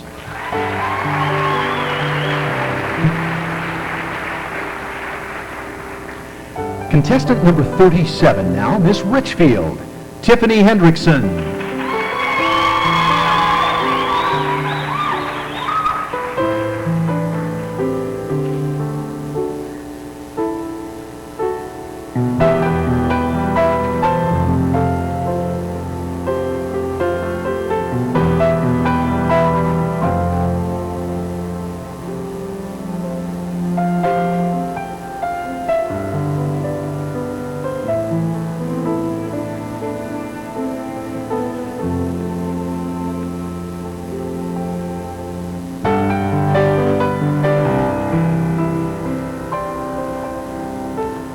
Tiffany is the daughter of Raymond and Diane Hendrickson. Her pageant director, Janet Bird. She's the high school music Sterling Scholar, senior class president, Sevier County Arts Alliance youth president, a member of the National Honor Society, and who's who. She was the outstanding female vocalist for Region 10, lettered in music and academics, received superior ratings in regional and state solo and ensemble festivals, and a soloist for the BYU Singing Entertainer and Summerfest workshops. Her future ambition to obtain a Bachelor of Science degree in psychology and a minor in music from BYU and further her education in marriage and family therapy, work as a counselor and teacher in private practice and higher ed. Contestant number 37, ladies and gentlemen, Miss Richfield, Tiffany Hendrickson.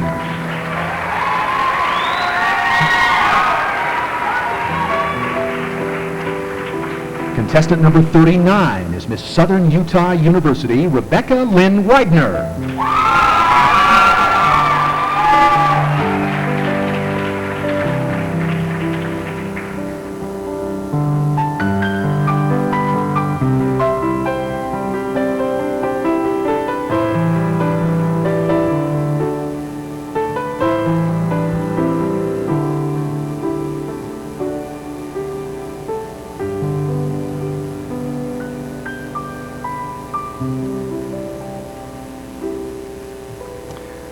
Rebecca is the daughter of Stephen and Kate Widener. Her pageant director is Del Beatty. Special honors include SUU TV Student of the Year, voted most talented in her high school, state drama winner in mono-act and duo scene, state winner in solo and quartet competitions on the French horn, and received the highest possible score on the AP English exam. Her future ambition, to travel the world as an international news correspondent for a major network. She dreams of performing original music, marriage, and family. She is contestant number 39, Miss Southern Utah University, Rebecca Lynn Widener.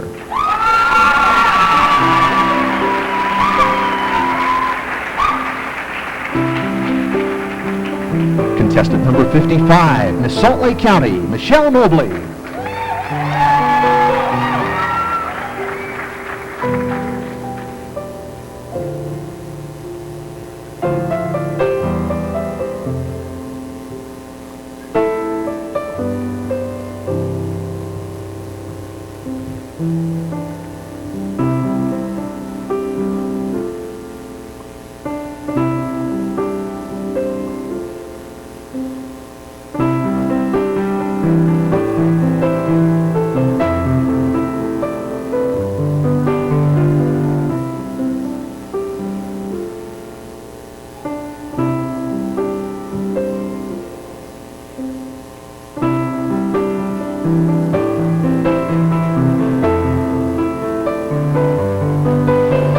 Michelle is the daughter of Diane Withridge Mobley. Her pageant director is Kelly Hale. And her special honors include a scholarship for music dance theater at BYU. She's a 4.0 honor roll student. She lettered in academics, served as the head chairperson of the freshman class for music dance theater majors, had the lead role in many plays and musicals, and was awarded the Most Outstanding Female Lead in a Musical Award for 1995, Ambassador for Salt Lake County. She is contestant number 55, Miss Salt Lake County, Michelle Mobley.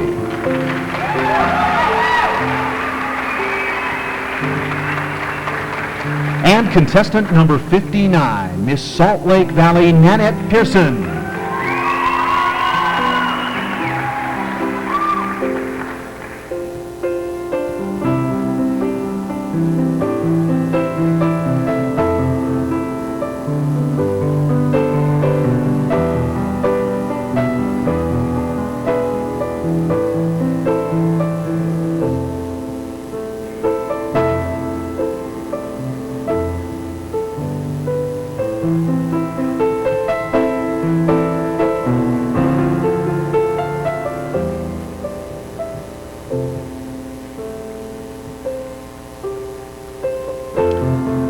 Nanette is the daughter of Barry and Linda Pearson. Her pageant director is Melissa Taylor.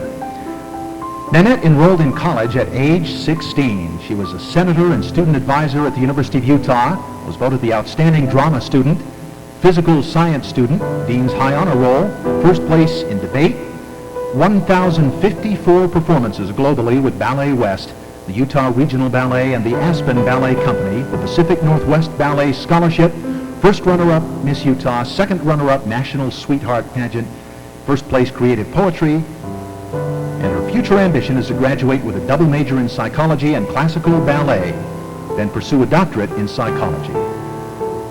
Contestant number 59, Miss Salt Lake Valley, Nanette Pearson.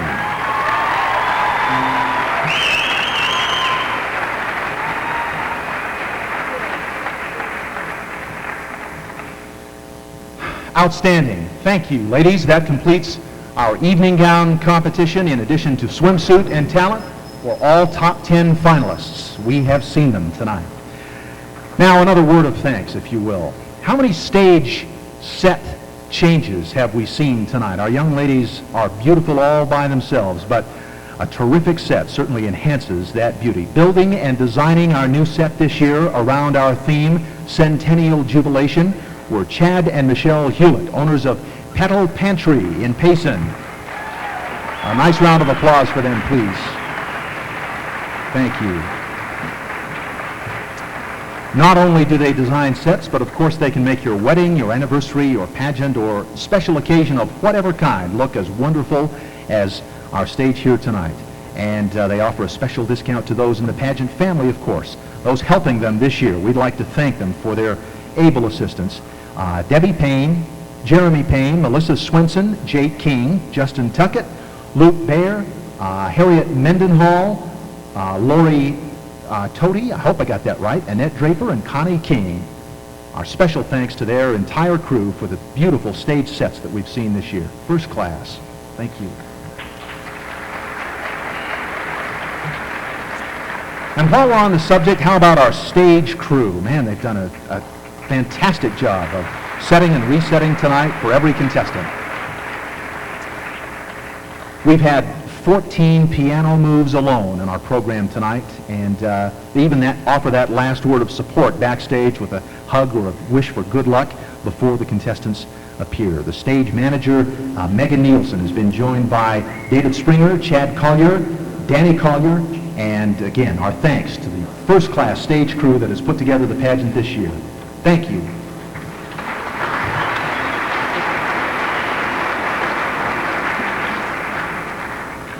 Now again, ladies and gentlemen, a very special treat in terms of talent. As many of you have experienced, it doesn't matter how much talent you have, you need an excellent coach or instructor to magnify those talents and to help you develop your potential to its fullest.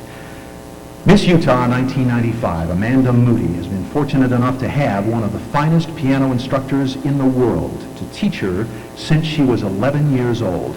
Dr. Irene Peary has graciously accepted Amanda's invitation to play with her this evening an excerpt from the Concerto No. 2 by Franz Liszt. This, by the way, is a number which Amanda had the opportunity of soloing with the Utah Symphony, performing this particular piece. Here now to perform it as a duet with her instructor of these many years, Dr. Irene Peary. Please welcome Miss Utah 1995 and her guest. Here they are now, Amanda Moody and Dr. Irene Peary.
Miss Utah 1995 and Dr. Irene Peary. Absolutely out of this world. What a treat it is to come here year after year and see this incredible display of what our state has to show the world. Now, ladies and gentlemen, a very interesting change in the usual format of our pageant. And this change comes to us from the national pageant. This year, for the first time, the Miss America program is requesting that each state announce the top 5 contestants from the top 10, who will then further compete. And we now come to the reason why we did not ask a question of each of the top 10 finalists in evening gown competition, because this is the point at which we will do that for the top 5. This will bring us one step closer to finding out who will be our Centennial Miss Utah. It's really most fitting that we begin this new tradition as we begin the next 100 years. So, may we have the top 10 on stage, please. Ladies, one more time. Ladies and gentlemen, here they are, the top 10 finalists for Miss Utah 1996.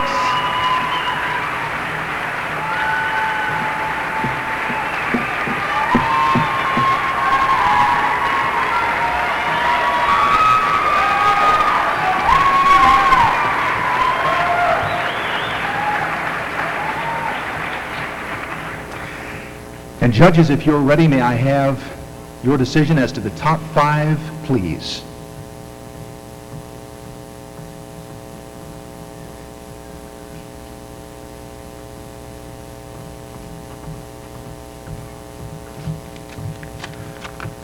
This is exciting. Good luck, ladies.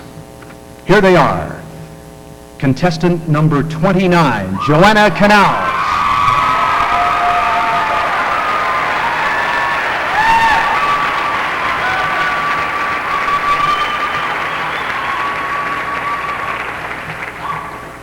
Contestant number 55, Michelle Mobley.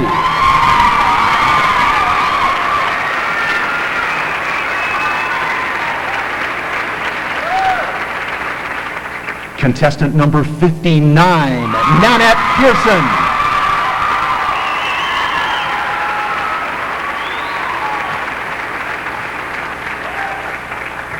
Contestant number 21, Holly Orton.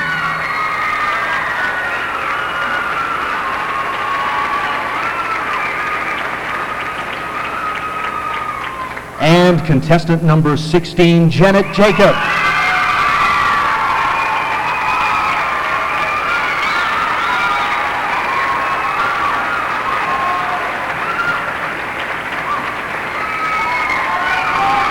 There they are, ladies and gentlemen, your top 10 and the top 5 finalists for Miss Utah 1996.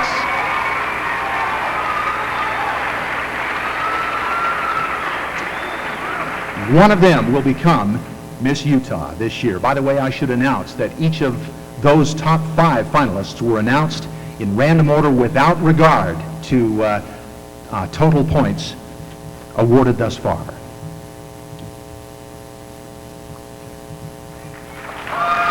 Thank you.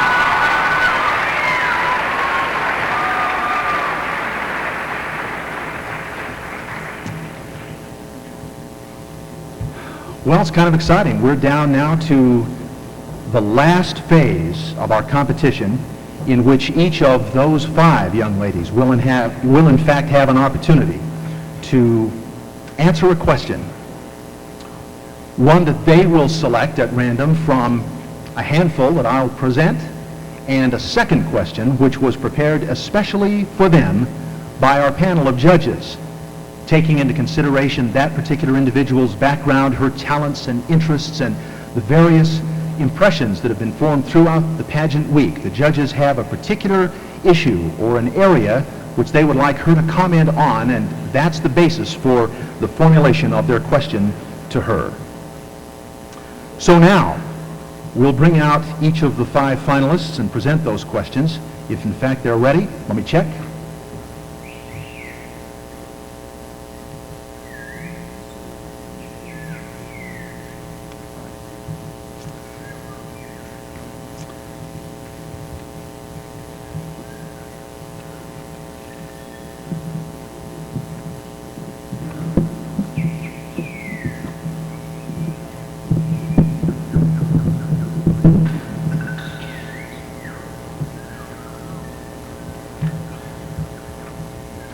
Okay, over to the other side of the hall. We'll do this right here, front and center, just ahead of the judges' panel. And I should indicate to you that the questions I have been given have now been placed in numerical order so far as the contestant numbers are concerned. This is without regard to points awarded thus far. There is no significance in this order except that it is numerical by contestant number. And so the first of our 5 finalists for Miss Utah 1996 is contestant number 16, Janet Jacob.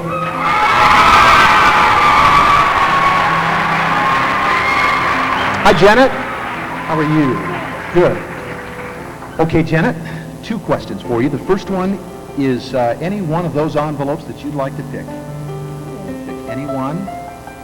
And let's see. I'll open it. If I only had 8 hands, I could hold all of this. Okay. If you'd like it, I'll save them for you, and we'll meet after the pageant. What do you consider serious environmental threats to our country for the youth of today? I'll repeat the question. What do you consider to be serious environmental threats to our country for the youth of today? I am sure that within our environment there are things such as air that can be dangerous, but more dangerous than those things are the drugs and alcohol that our young people are exposed to, the habits of smoking. These are so devastating as they cause people to become addicted and lose control over their own lives. It is something we must face as a nation. Thank you.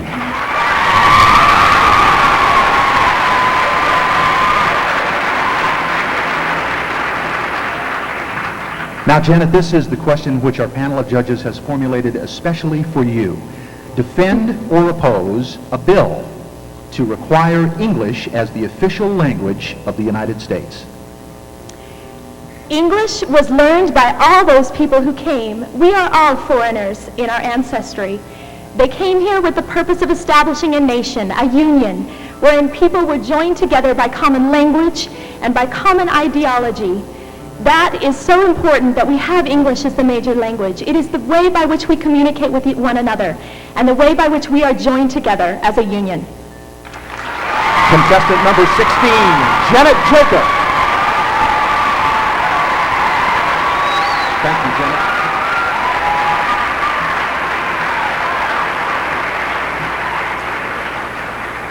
Next is contestant number 21. Please welcome Holly Dawn Orton.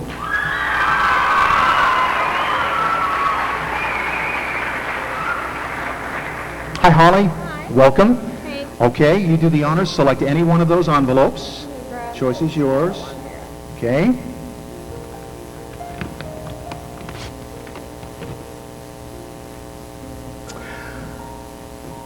Holly, what proposals would you make to the Clinton administration with regard to balancing the federal budget?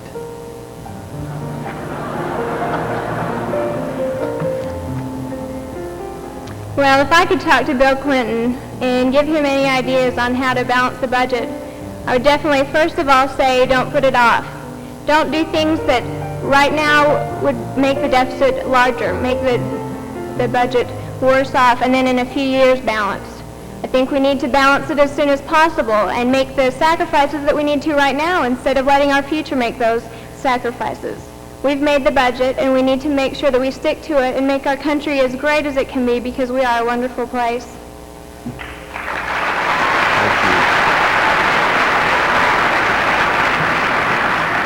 Now, Holly, this second question was specially formulated by the judges panel for you based on your background and their acquaintance with you this week. Holly, how would you counsel a 20-year-old friend who had been diagnosed with breast cancer regarding treatment options?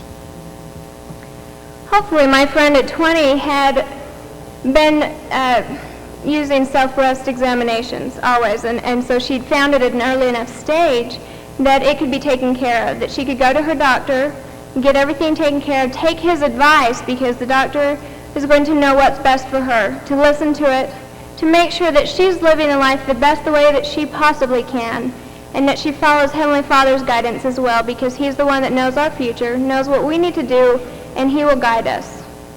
Contestant number 21, Holly Orton. Thank you.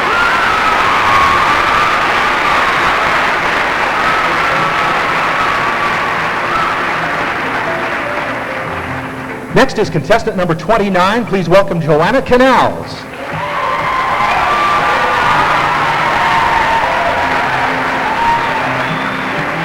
Hi, Joanna. Hi. There you are. Select one of those envelopes, please. Any one? How about that? Okay.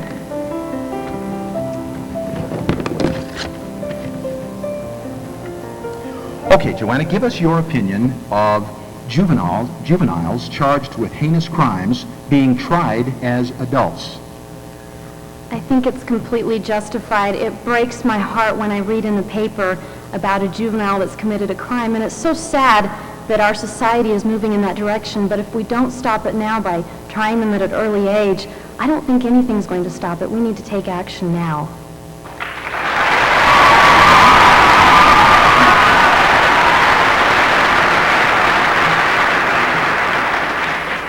Joanna, this is the particular area of interest which the judges wanted to inquire about in your case.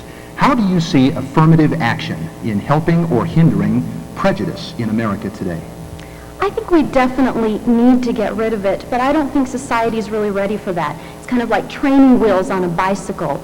I think that we need to educate our young children, and that's what I'm doing right now, going to schools and educating them so that when they're older, they don't need these programs to help them through. And so I think eventually in about 20 years we can get rid of them once we educate our young children.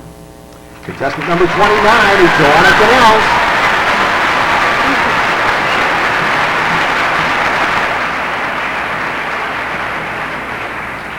Next is contestant number 55, Michelle Mobley.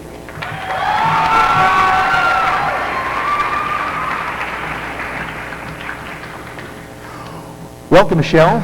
There is the selection of envelopes. Pick the one that looks best to you. Whoops. I don't want them all. That's okay. I don't know whether she pulled them out of my hand or I just dropped them. I don't know. Okay, let's open this one.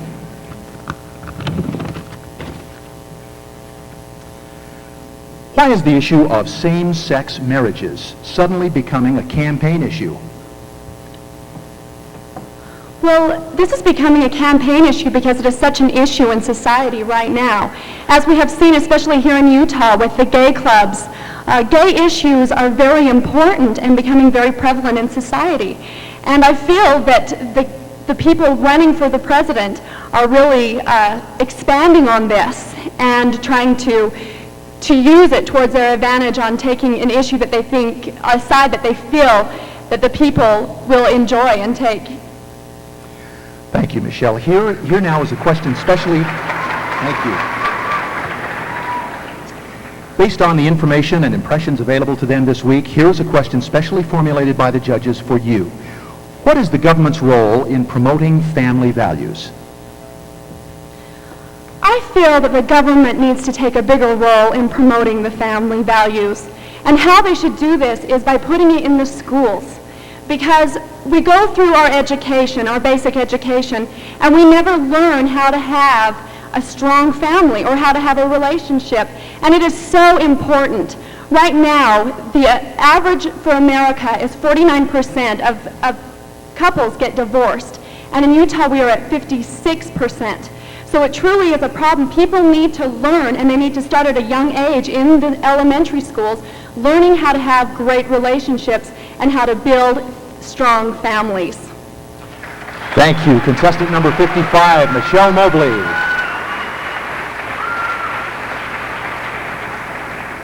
And finally, contestant number 59, Nanette Pearson.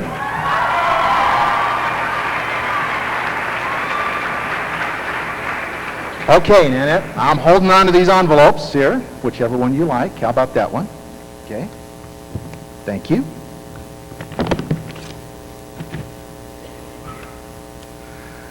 Nanette, what actions, if any, should be taken against parents whose children are constantly truant?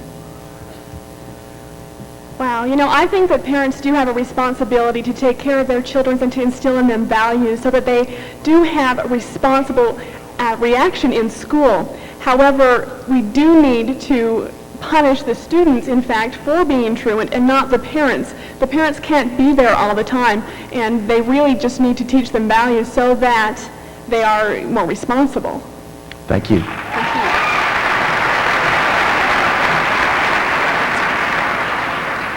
Okay, Nanette, based upon their acquaintance with you thus far this week, this is what the judges panel would like to ask of you specifically. How would you counsel a parent with eating disorders to prevent them from adversely affecting the health of their children? Wow. You know, anorexia and bulimia is such a very serious problem in our society, and I truly believe that it is a combination of biological and environmental influences that create an eating disorder, and the best thing a parent can do, number one, is get therapy for themselves to help themselves to become stronger and better people. The second thing that they can do is instill in them a good body image, not force them into trying to portray something that is not healthy or acceptable as a person, and more or less just treating them as an individual. Thank you. Contestant 59, Nanette Pearson. Thank you. There they are, ladies and gentlemen, our 5 finalists this evening in a new and very interesting part of our program. Don't you think that's a great opportunity to get some insight into the thoughts and feelings and opinions of very bright young ladies on their way?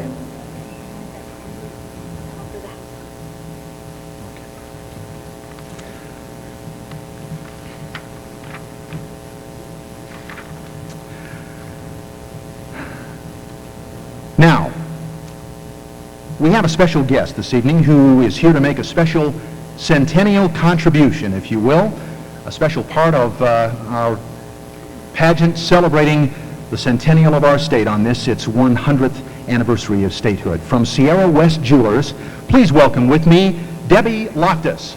Debbie.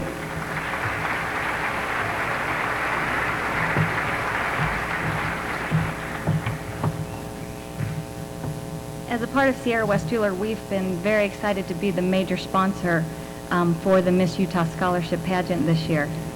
And at Sierra West, we realize the value a quality diamond is great, but we also realize and believe the value of a good education is priceless. So on behalf of Sierra West Jewelers and Tim Branscombe, I'm proud to present a check to the Utah Scholarship Pageant for the amount of $5,000.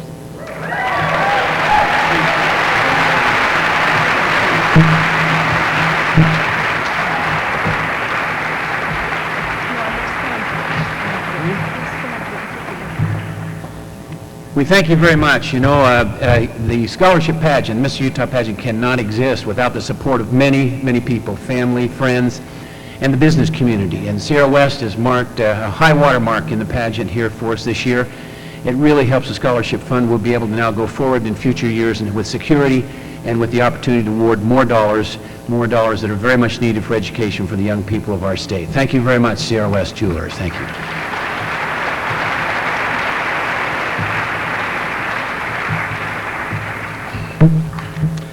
Are you having a good time tonight so far? Have you enjoyed your time here? I hope so. Good. That's it for our program. I just think we've had a first-class display of talent and hard work and all of the things that go into the ambitions of these young ladies as they strive for this most worthwhile title, because it's in the striving, not just the winning, that so much growth and development comes, and not just for them, but for all of the lives that they touch. From this point until the conclusion tonight, we're simply giving the auditors and the judges the little bit of time that they need to complete their most important work, but we'll spend just a few minutes on a couple of other important things until that task is complete. This young lady has sung for us on this stage since she was 11 years old, and while the auditors complete their tally, she'll be here again for us tonight. Our little gal with that great big voice to sing for you. Please welcome Melinda Nielsen. Here she is.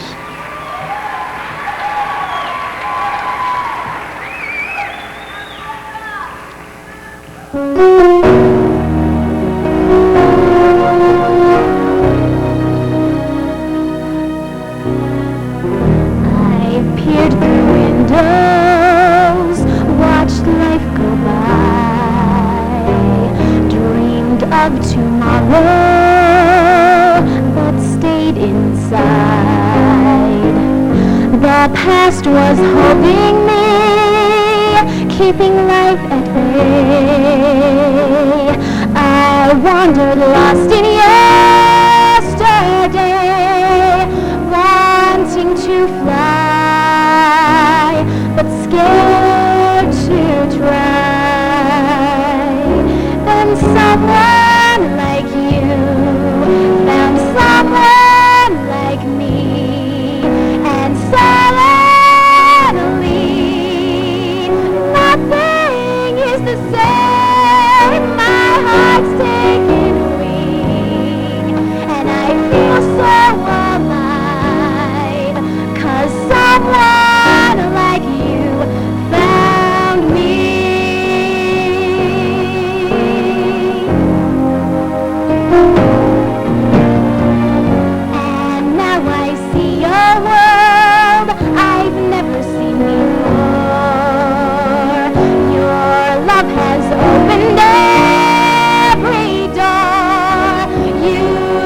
she is so terrific. Thank you, Melinda. Okay, how about a little seventh inning stretch? House lights up. Everybody on your feet. We've got a couple of minutes here, and I want to give you an opportunity to relax and stretch a little bit while we take care of some business. Man, look at that crowd. Hello! Way up top. Okay. I guess what we'll do is have everybody sit down as soon as you're comfortable, and then we'll give you another opportunity to stand, because I suspect that we're about to pay special tribute in one way or another to every person in the hall tonight.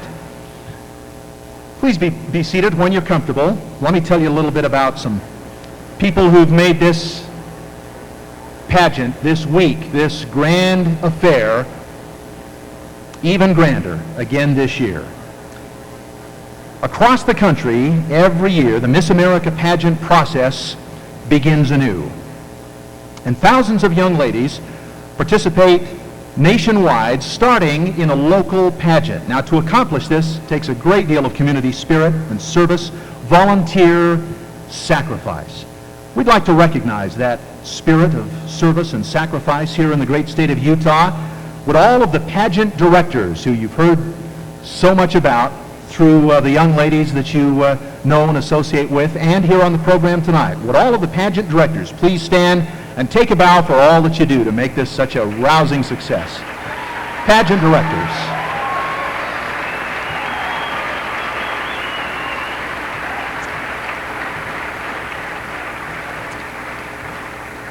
Now this will be kind of interesting to see how many stand on this one. Could we have all of the former Miss Utah Scholarship Pageant participants, all of the contestants, please stand and take a bow and another round of applause and a tribute from those of us who still think you're great.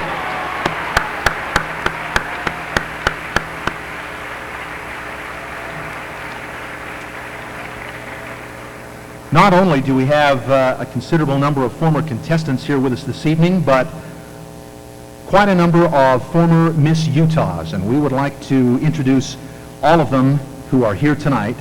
As I introduce you, would you please stand for a round of applause, but I would ask that the audience hold their applause until I've introduced them all, and I'll let you know. Marianne Bales Thompson. I hope Marianne is here with us tonight. Jackie Tingy Lauder. There's Jackie. Jennifer Nacken-Child. Jennifer Ward Olroyd. Please remain standing, ladies. Marquessa Bullock Eichley and Brooke Anderson Healy. There they are, 6 former Miss Utahs.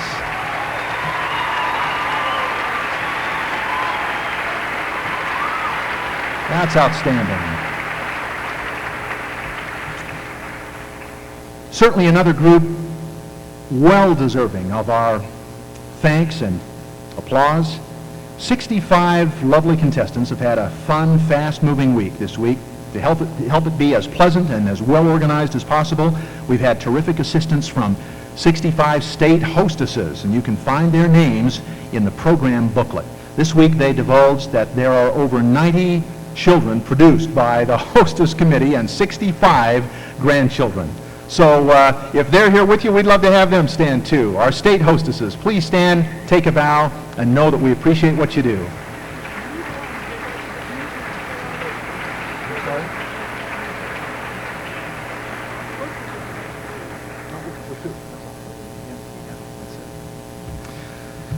Hey, we timed that just right. I'm told that we're through. The results are in. We're ready to announce them. Let's bring all of the contestants. Please welcome all of the contestants for Miss Utah 1996. Oh, I beg your pardon. I beg your pardon. First Miss Utah 1995. Will you join me in welcoming once again, this last time, Amanda Moody.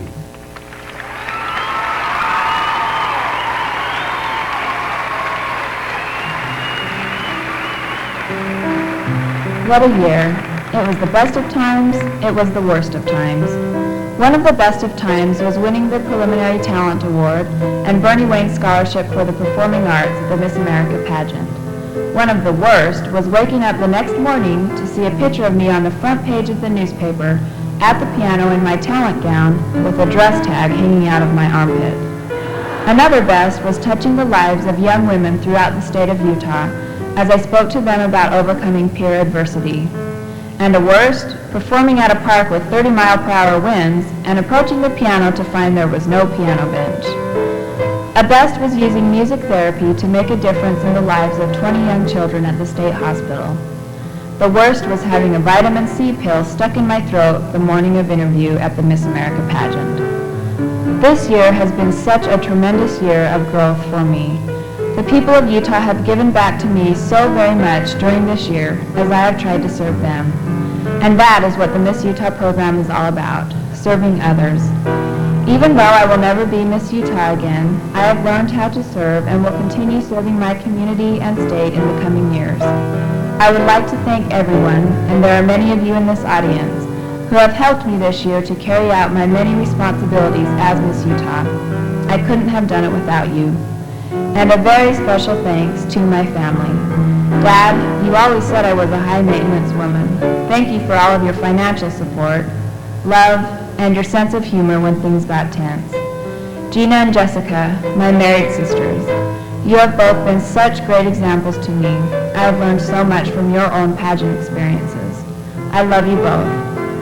And thanks to my little sister, Mackenzie, you'll never know how much it means to me to have you as my best friend. And Mom, my hero, my traveling companion, and as many have said, my twin. I'll never forget going to appearances and having everyone think you were Miss Utah. How proud and fortunate I am to have you as my mother. I would not be up here today if it wasn't for you. You have helped me every single step of the way in becoming who I am today. I love you and thank you from the bottom of my heart. Finally, to the new Miss Utah chosen tonight, take every opportunity possible to serve your state. You'll learn as I have that there is no experience better for the heart than reaching down and lifting people up. I feel blessed to have been born and raised in the state of Utah and to have been part of the Miss America Scholarship Program. Thank you.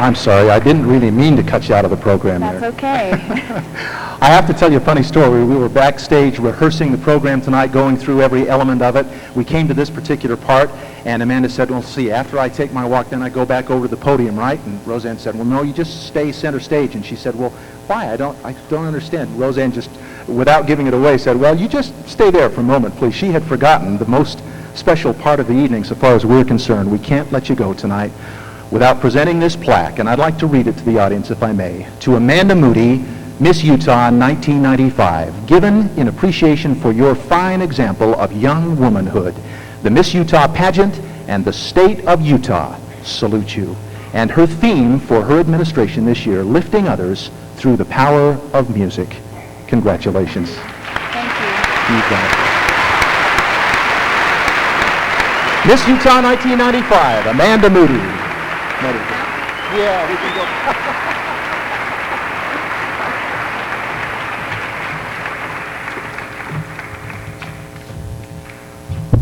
Well, I think finally now we have come to the moment when we present the awards and we find out all that these young ladies, we find out the results of all that these young ladies have worked so hard for, not just tonight, but throughout this entire week.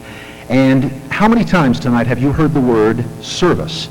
Please remember that not just the runners-up and the winner of Miss Utah 1996, but also special awards for the heart of our pageant, the heart of our program, the community service projects that young ladies have initiated and directed and developed throughout our state. Those awards will also be presented before we close in the next few minutes. So, we're now ready to announce our exciting results. Let's have each and every contestant for the entire pageant come back on stage tonight. Ladies and gentlemen, here they are. Welcome them warmly, please.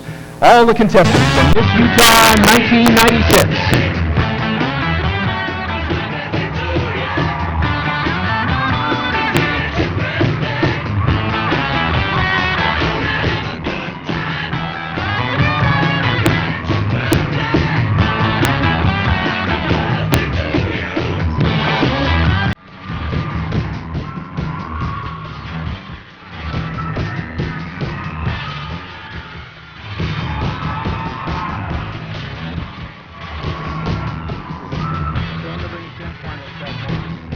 here. I'll do this.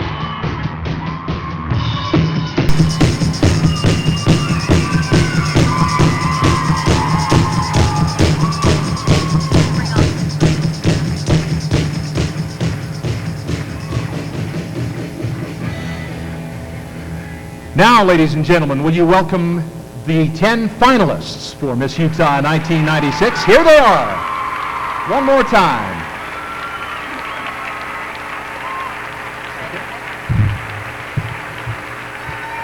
Almost 10 years ago, the Miss Utah pageant started the Community Service Projects. It is now a national program, and this year, in addition to the $1,000 scholarship at the state level, our winner will compete for a $5,000 scholarship on a national level. And 2 years ago, this national award was won by Utah's representative. Amanda, due to the tremendous impact that these various service projects have had, we thought the audience might like to know a little about them. And so, as you present the awards, I will announce the winners and ask them to step forward, and I'll give you a few brief comments about their project. As Amanda is taking her place, may I just thank and recognize the community service judges that helped us this year. Elizabeth Johnson Craig, motivational speaker in Miss Utah 1991. Janet Hart, lifestyle editor for the Daily Herald. And Chris Yandow, Orem City Council member. Thanks to our community service judges this year. Now, honorable mention goes to the following young lady who, by choosing courtship violence as her service project, brought attention to a very important but not well discussed topic. Her thoughtful and sincere presentations have undoubtedly made people throughout her community start thinking. That's the community of Richfield, and we honor Miss Tiffany Hendrickson.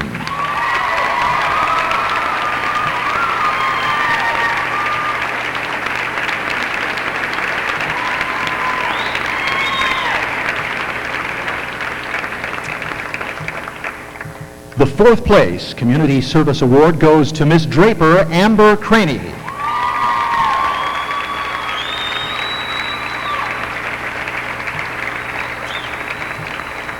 Displaying an obvious love for learning and education, Amber chose to focus on literacy with her service project entitled From A to Z. Now, not only did she organize a Literacy Awareness Week with an accompanying poster contest, Amber also brought together volunteers to come in and read to local elementary school students.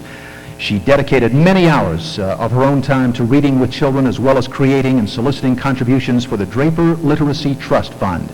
This money, as well as Amber's efforts, will continue to inspire a love of reading throughout her community. Miss Draper Amber Craney.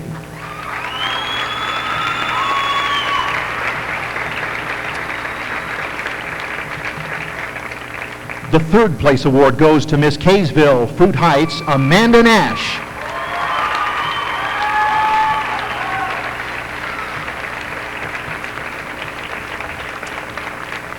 Amanda believes that domestic violence is becoming an issue for more and more people throughout the country, and she chose to work with the people being affected by it in her community. With her Salute program, which stands for Stop Abuse, Let's Unite to Eliminate.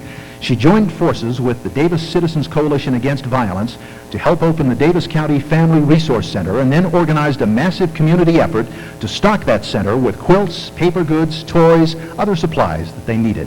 Amanda's work has continued as she has spent hundreds of hours educating different organizations about domestic violence, as well as working personally with its victims. Miss Kaysville Fruit Heights, Amanda Nash.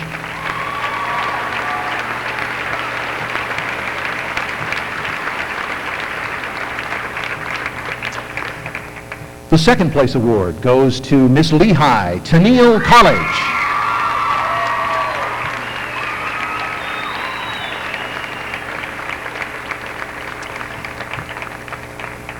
After the tragic death of two boys in her community, Centennial decided that it was time to get the word out about gun safety. And so, with the cooperation of a local DARE officer, Centennial took her program to elementary, junior high, and high school students. She also created an easy-to-read brochure about gun safety that was mailed to every home in Lehigh through the city's utility billings. By including a cable tie to place through the trigger of a gun, Centennial found a simple way to help gun owners prevent their worst nightmare from coming true. Second place to Miss Lehigh Centennial College.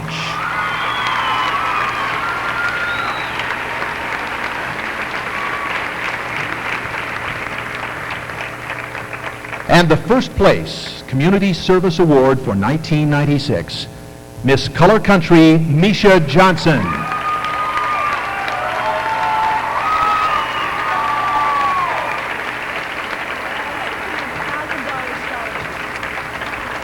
Ladies and gentlemen, for her project this year, Misha will be the recipient of a $1,000 scholarship, and this is what she did.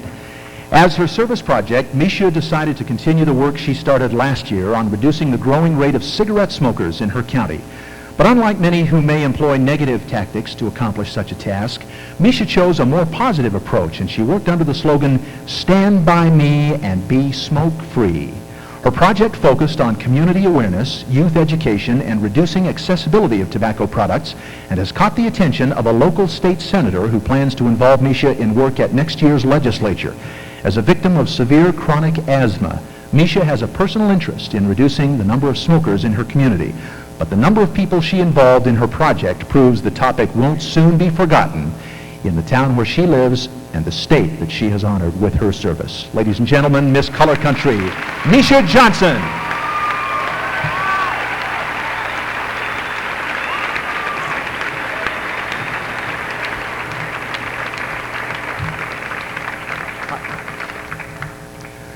Now, ladies and gentlemen, we are ready to announce the winners.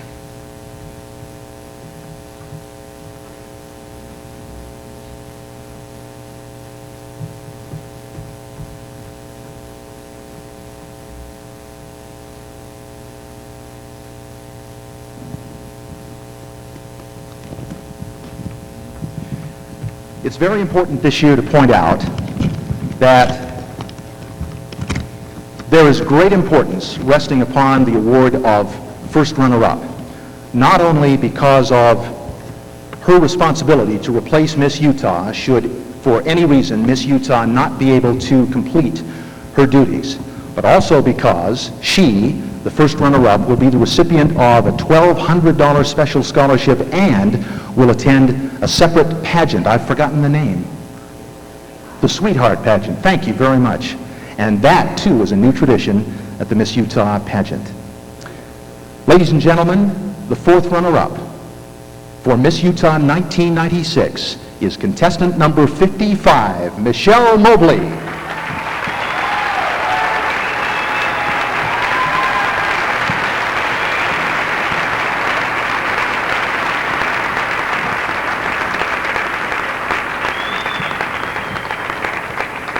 The third runner-up, contestant number 16, Janet Jacob.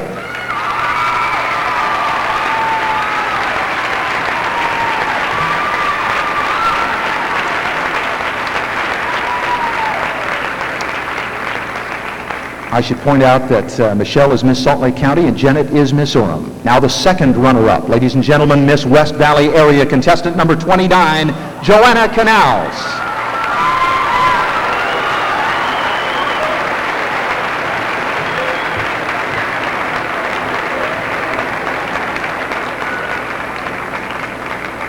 The first runner-up, bearing the important responsibilities I previously described, and being Miss Utah Valley, contestant number 21, Holly Dawn Orton. And the new Miss Utah, contestant number 59, Miss Salt Lake Valley, Nanette Pearson. Thanks for your support. God bless. Good night. See you next year.